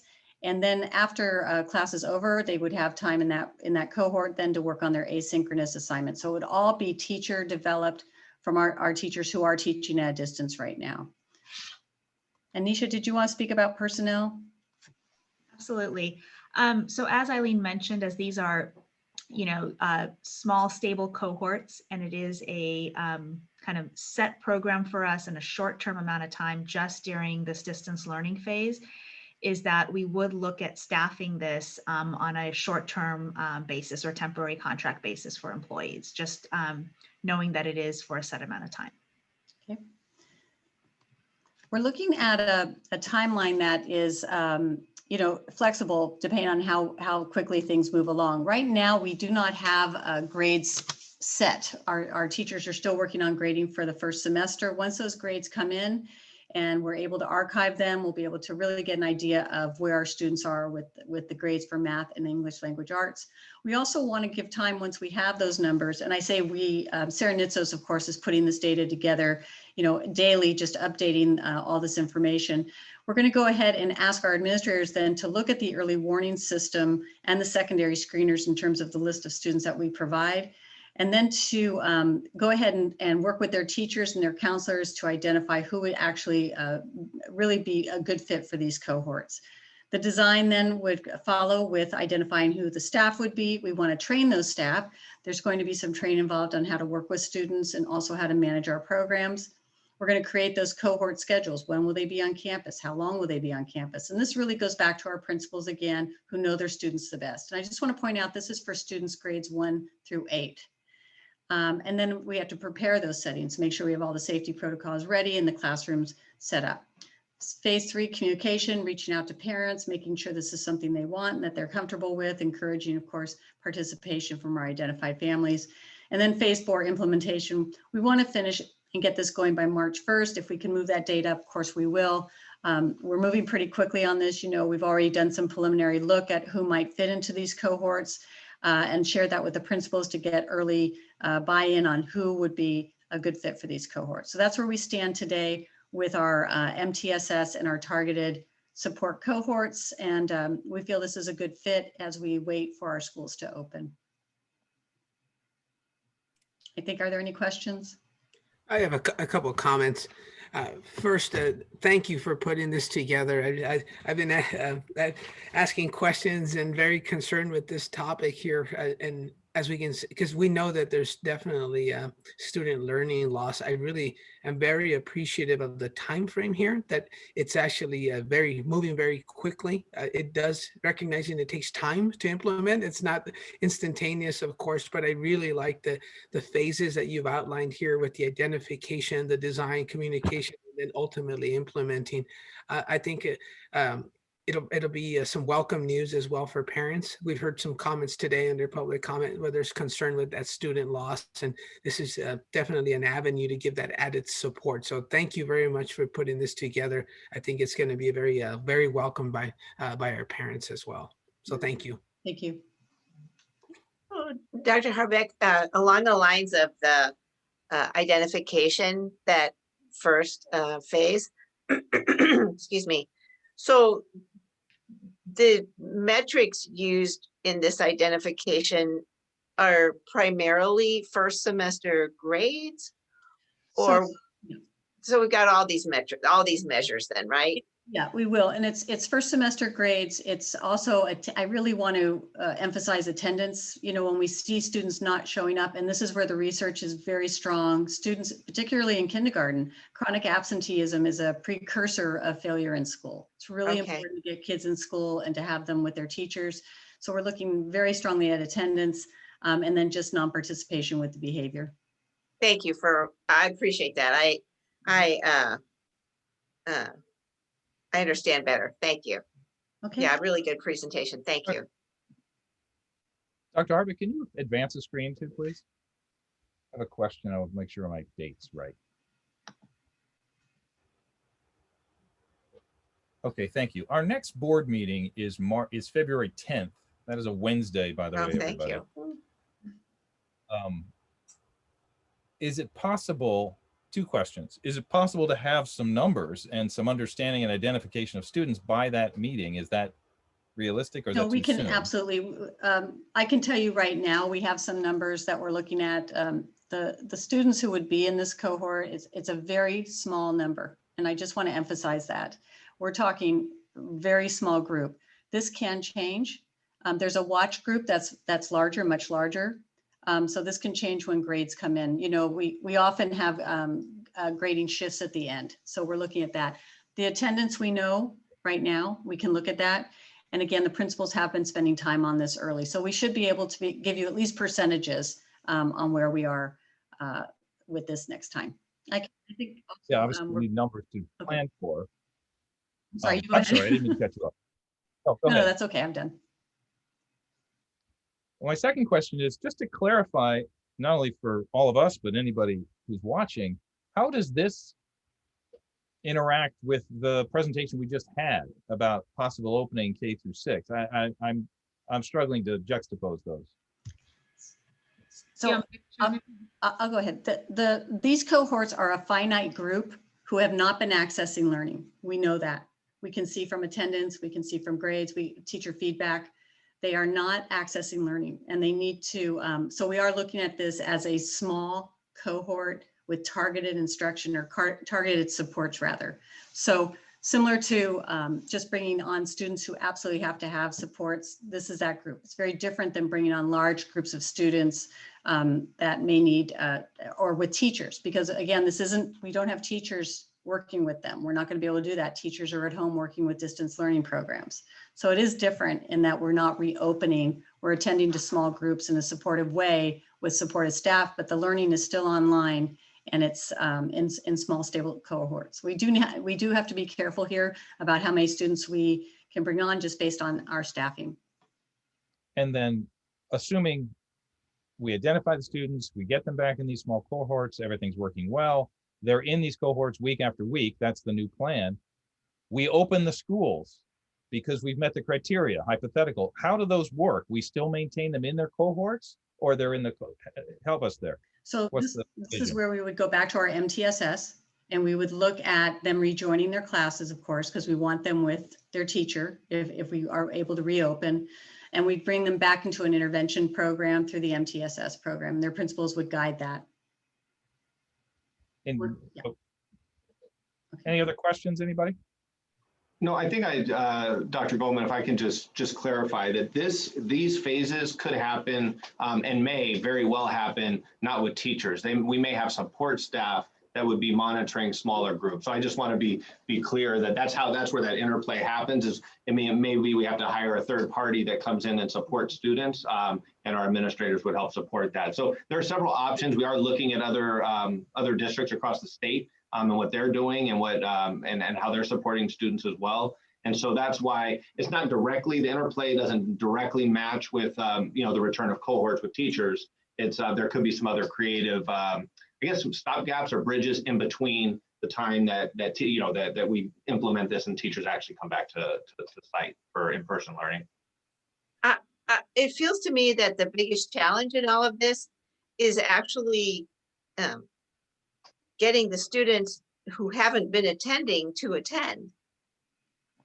So the identification is certainly important, but the actual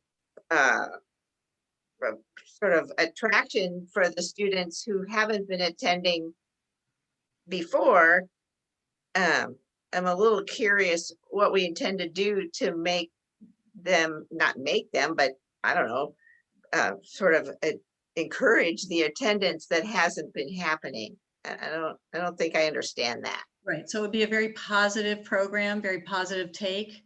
The people in the room with the students, of course, would be handling it and would work with our counseling staff and our principals to understand that we are using a positive behavior support in the room at all times. This is not a negative, it is not a punishment, it is a support. So, you know, all hands on deck with this. We would, of course, reach out to families personally and work with them to bring the student back into the fold that way. And so this could come in, oh, I'm sorry. No, I was just going to say that's a huge challenge. I recognize, as Roger's been mentioning consistently for all of us, to challenge ourselves to make this happen. So I totally understand the need, and I encourage the fulfillment of the need because it's a challenge. And I think, Joanne, I was going to share that we should, you know, we want to be caring and relentless in this process. So, you know, it's to one end is bringing students in a way that they feel comfortable and safe, or in whatever, but also making sure that we're relentless about outreach, you know, that we're, I mean, things such as even driving by houses and dropping off notes for families so that we really encourage students to show up, phone calls, even starting with Zoom sessions. So there's strategies that we could use to try and bring students back, and we would have to be relentless with that. I mean, it is we agree with your concern as well.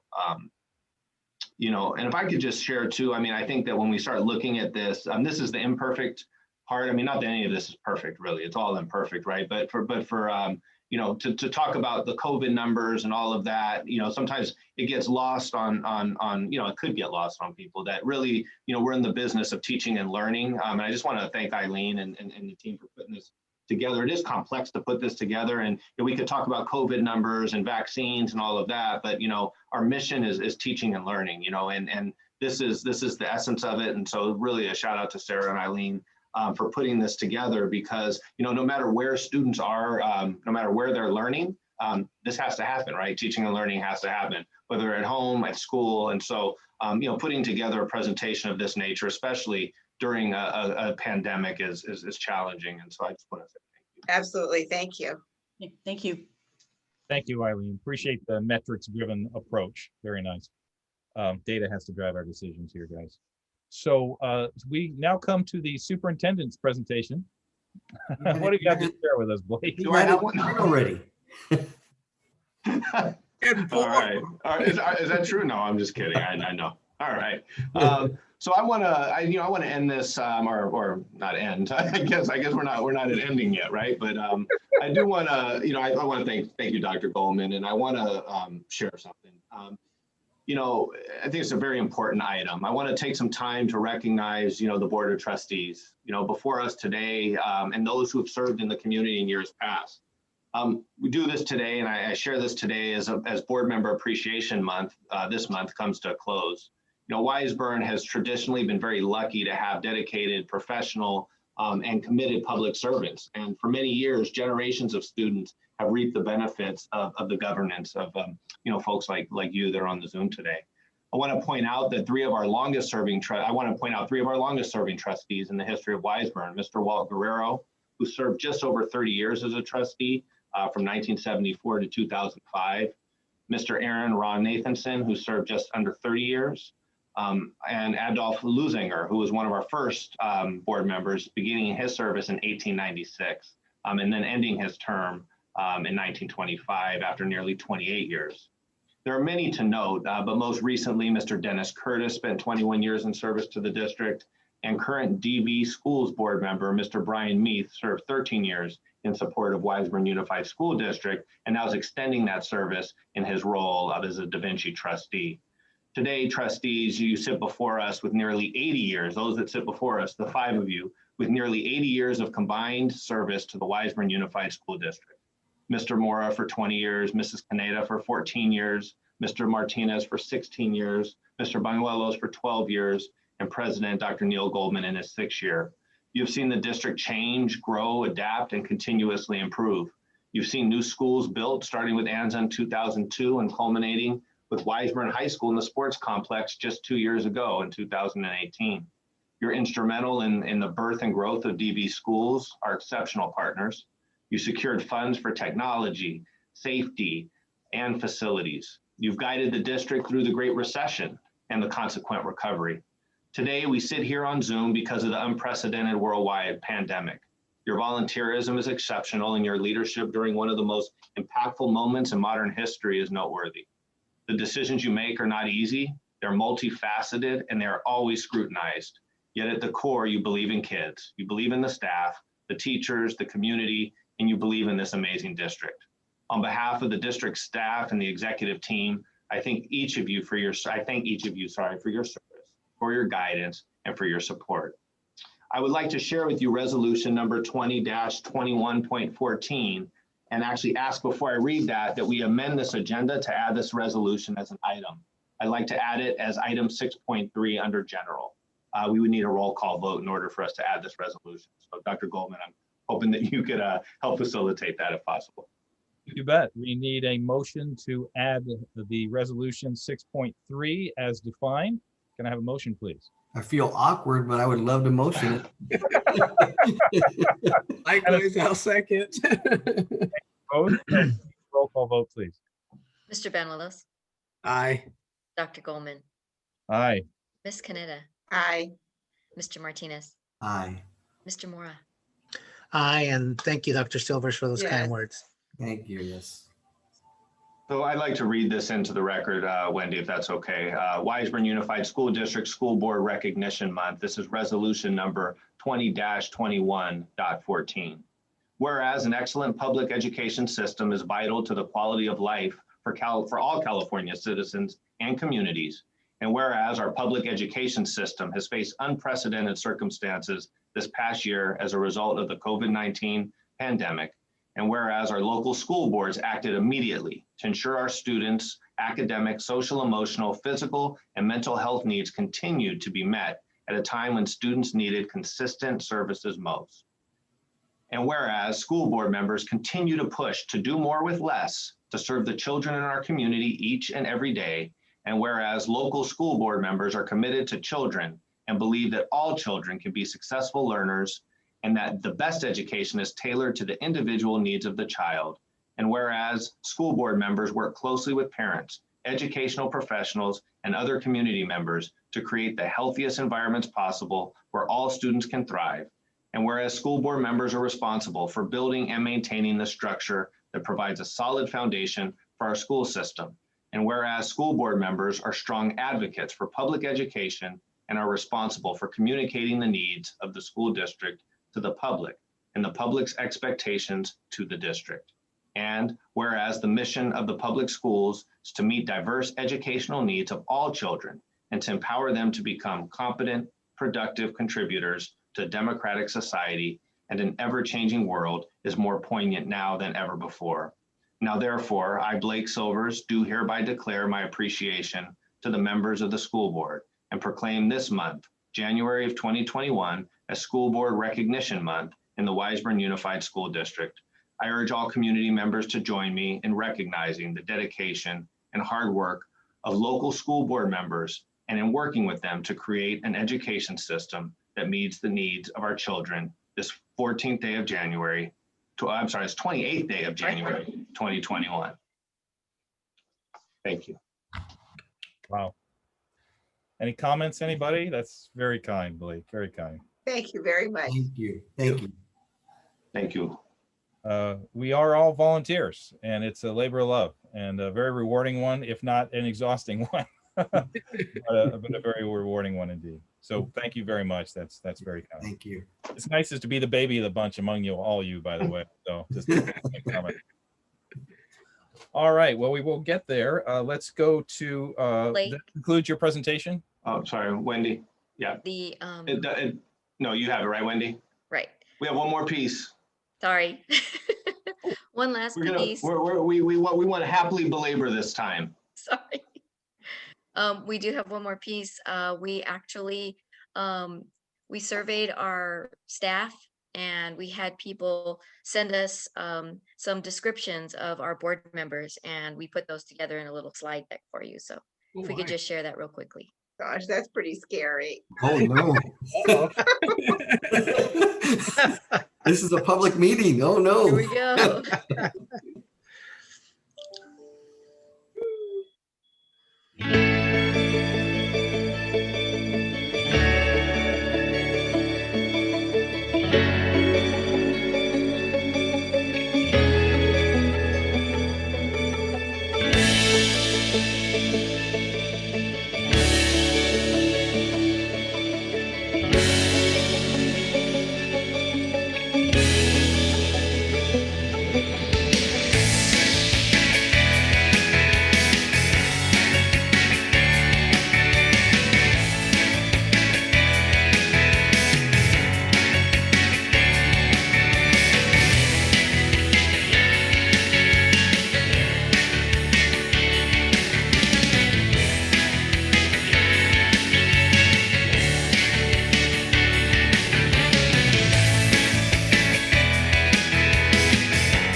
Okay. That's so great. Thank you. Yeah.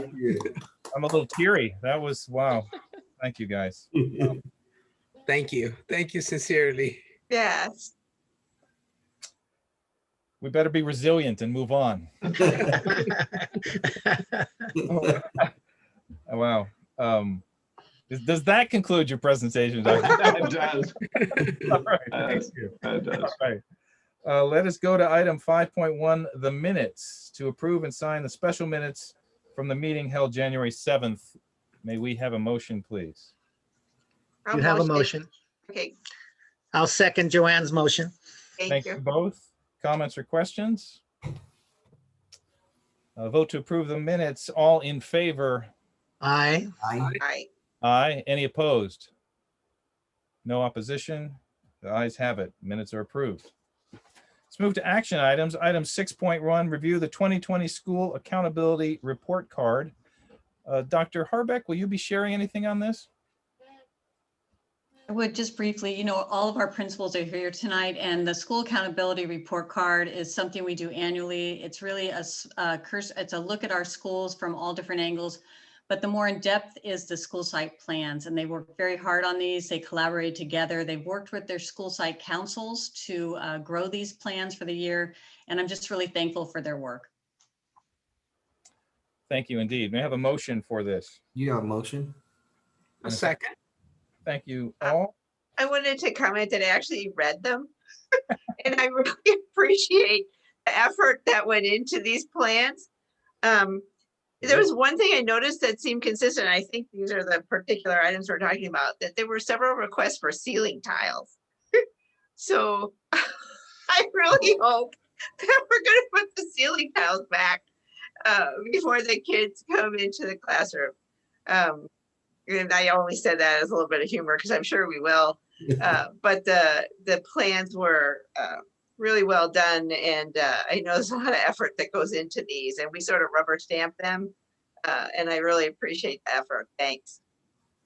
Indeed, thank you. To Joanne's point, was there, I'm assuming there's an action item on these fair items on the maintenance?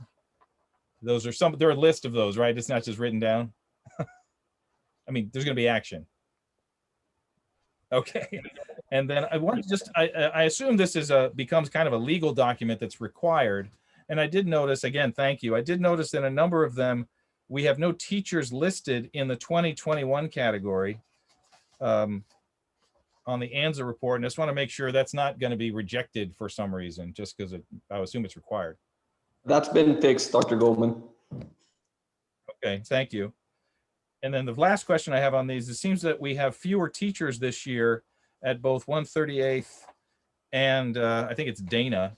And I just want to make sure that was accurate because I was about 7 fewer teachers in total, or maybe more. It is accurate. Some of those jobs collapsed only because we had some job shares that disappeared. And so that brought down to 1 person. We also had some shifting with PE teachers this year. Kevin Cornett moved to the front office at Dana and so forth. So we did recheck those numbers and they are accurate.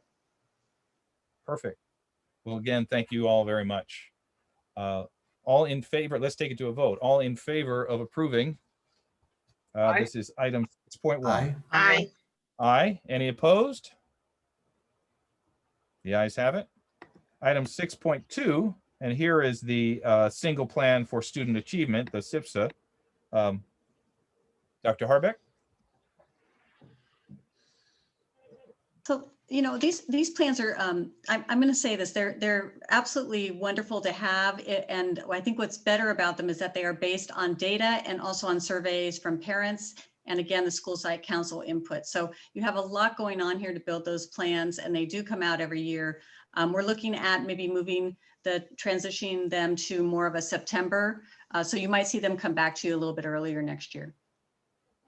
So I also just wanted to take a quick second to recognize the principals, and I'm sure the teams behind them that developed the achievement plans for each of the respective schools. Thank you very much for your hard work and effort. I did have a chance to read through them and was very impressed. They're aligned with our district mission, which I noticed right off the bat. Also, too, I did appreciate the surveys, and with is particularly the surveys that we received back from the families, as a result of the recurrent situation of distance learning. And no surprise, I think we've heard it from the community, and you know, we've heard it actually from here, the teachers and the board. 90% of the feedback, they prefer live instruction. There's no doubt about it, and they can't wait for in-person. The only one comment that came to mind, I think this kind of speaks a little bit perhaps to what Roger's talked about in the past, is I noticed that in the surveys, and it was pretty common from school to school, the Weisburn care team, if you will, it seemed like we had somewhere between 25 and 30% of the people that didn't know about that resource. So my only comment there is, if maybe we can take a look at that. I mean, that's what's great about these surveys, and see if there's anything we can do to improve on that in terms of that resource that's there for families that may not know or be aware. That's it, but wonderful job. Thank you very much to all. I think I need a motion. Do I not, I Wendy? have a motion for me, I think. I'll second. Thank you. All in favor of approving the single plan for student achievement for our schools? All in favor? Aye. Aye. All opposed? All right, no opposition. Thank you. I guess we have a new item 6.3 now, right? Dr. We do. We're gonna officially a vote on 6.3 resolution. You have a 20. motion for 6.3? Second, please. I'll second. What is it again? That's the official title, Dr. Silvers. The official title is, it's the resolution number 20-21.14. Which is the recognition of school board members. Yes, I'm sorry. Wiseburn Unified School District School Board Recognition Month. I think Nelson just wanted to hear it again. You. All in favor? Aye. Aye. Aye. Any opposed? No, thank you very much. And thanks Thank again. you It was all. great. Thank you Yes, for all the thank you. work. Thank you to all the people who participated. Yeah. Very, very kind, very kind. Moving to consent. May I have a motion for 7.1 through 4, please? You have a motion, 7.1 through 7.4. Thank you, Nelson. I'll second. Thank you, Roger. Any comments or questions on 7.1 through 7.4? No. All in favor of consent items 7.1 through 7.4? Aye. Aye. All opposed? No opposition. Moving to personnel, 8.1 to 8.4, I believe we can take together. May I have a motion, please? You have a motion. Thank you, Israel. You have a second? Thank you, I Nelson. have a question. Please, Joanne. 8.3, is this the one with Palo Alto College? No, it's not Palo Alto College. Because that's how it read. CBD. You know, it's interesting. I read that too somewhere, Palo Alto, but Oh, now- maybe it's 8.4. One of them has something about Palo Alto College. And I was confused about that. I remember. There it is. 8.2. It's Or Palo Alto 8.2. University, which I've never heard of. There are quite a few new programs and such with the online learning. So Okay. this is why you're seeing a lot of these approvals and agreements come through. But we are helping out our students that need, practicum hours and intern hours. Makes sense. So these people are actually participating on site, or they're supplementing our staff. They're virtually part They're of. virtual. Okay. All right, thank you. We do this every year. Who have we typically used for this? We use various universities for our counseling and our interns. A lot of times it's based on students that actually reach out to us that they need placement, or they know one of our psychologists or counselors and want to work with them. And so with the virtual world, we definitely have increased our agreements with other universities as well, because they can do their hours virtually. I think we've used Loyola Marymount in the past. Yeah, Pepperdine's been big. Loyola Marymount, we've had Dominguez Hills. Long Beach State. Long Beach State. I mean, the list goes on and on. I mean, we really do try and support, those in the field of education, trying to get these hours and kind of, or in counseling or whatnot. All right. I think, Wendy, I'm changing the rules on this. You're supposed to be the one asking us all in favor and all opposed. Let me ask you to do that. Let's take this to a vote. You're on mute.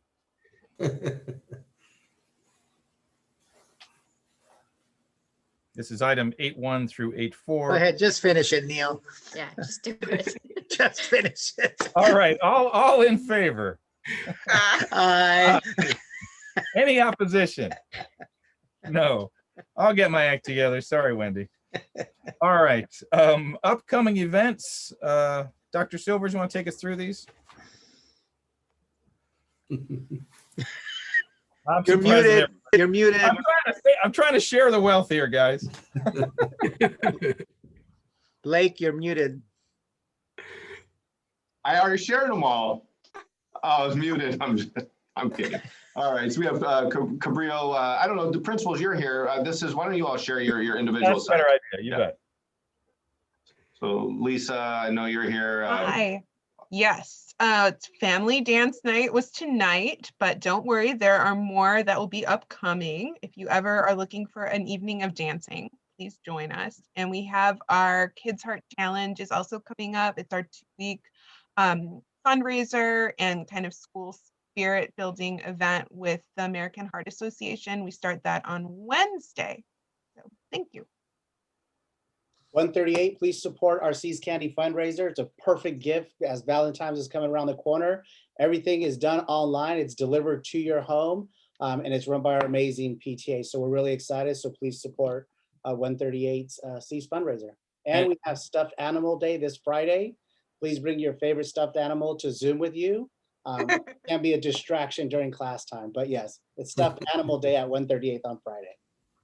Is there a link for the Candy Day, Seas Candy? Yes, the link should be there as well. If not, I can forward it to Wendy and we can send it over. This is my office mate that I've had ever since I've been living in Zoom. I don't know if you can see him. Put him right in front of you, Jay. Yeah, there he is. Bulldog. His name is Tank. And I've actually considered him a think tank. So he helps me a lot. ANZA has a math night for parents and then math night for families. Both events are connected. We decided to break it up over 2 nights to avoid the late night Zoom fatigue. So first event will be on Tuesday, February 2nd. That is primarily for parents. They get to learn about how to have fun with math with their kids at home. The second night the second event is on February 9th, also at 5:30. This is a parent, caregiver child event where they get to play math games together. And parents actually signed up for materials and they received kits. They will be receiving kits that they could use at these events. And this event was done in partnership with the Coatson Foundation that we've worked with for several years now. But parents, if you did not sign up for a kit, you're still welcome to join. And that's it. And Dana's date isn't on there because I think it falls after your February 10th board meeting, but February 11th is our Winterim, which is our virtual open house from 6 to 7 p.m. And I would add too, and I don't know, Kiana, I know we also are hot off the press, which is also why it's not on here, is the potential kind of the pre-grand opening of the futsal mini pitch at Dana Middle School. So I know Kiana and Kevin are working with a group of students where some of the Major League Soccer players in a Zoom virtual format are going to connect with the students and sort of try and unveil the mini pitch, obviously without being able to do it in person now. So it's either going to be February 17th, 18th, or 19th. We're just waiting on confirmation schedules and all of that from Major League Soccer and from the U.S. Soccer Foundation. They're just waiting on their dates, but we have them blocked out. All right. Well, thank you all. Any further comments or statements tonight? A motion to adjourn? Thank you very much. Second? I'll second it. Good. How about you now? How about now, Wendy? We got to take a All right, vote all on in that. favor, please. Aye. All opposed? Thank you. I finally figured it out and got it right at the end of the meeting, Wendy. Thank you very much. That concludes our meeting, everybody. It is 9:18. How about 9:25? We'll resume for closed on the original closed link, and we'll see everybody who's going to be there and everybody else. Thank you. Have a good evening. Good night. Thank you. Night.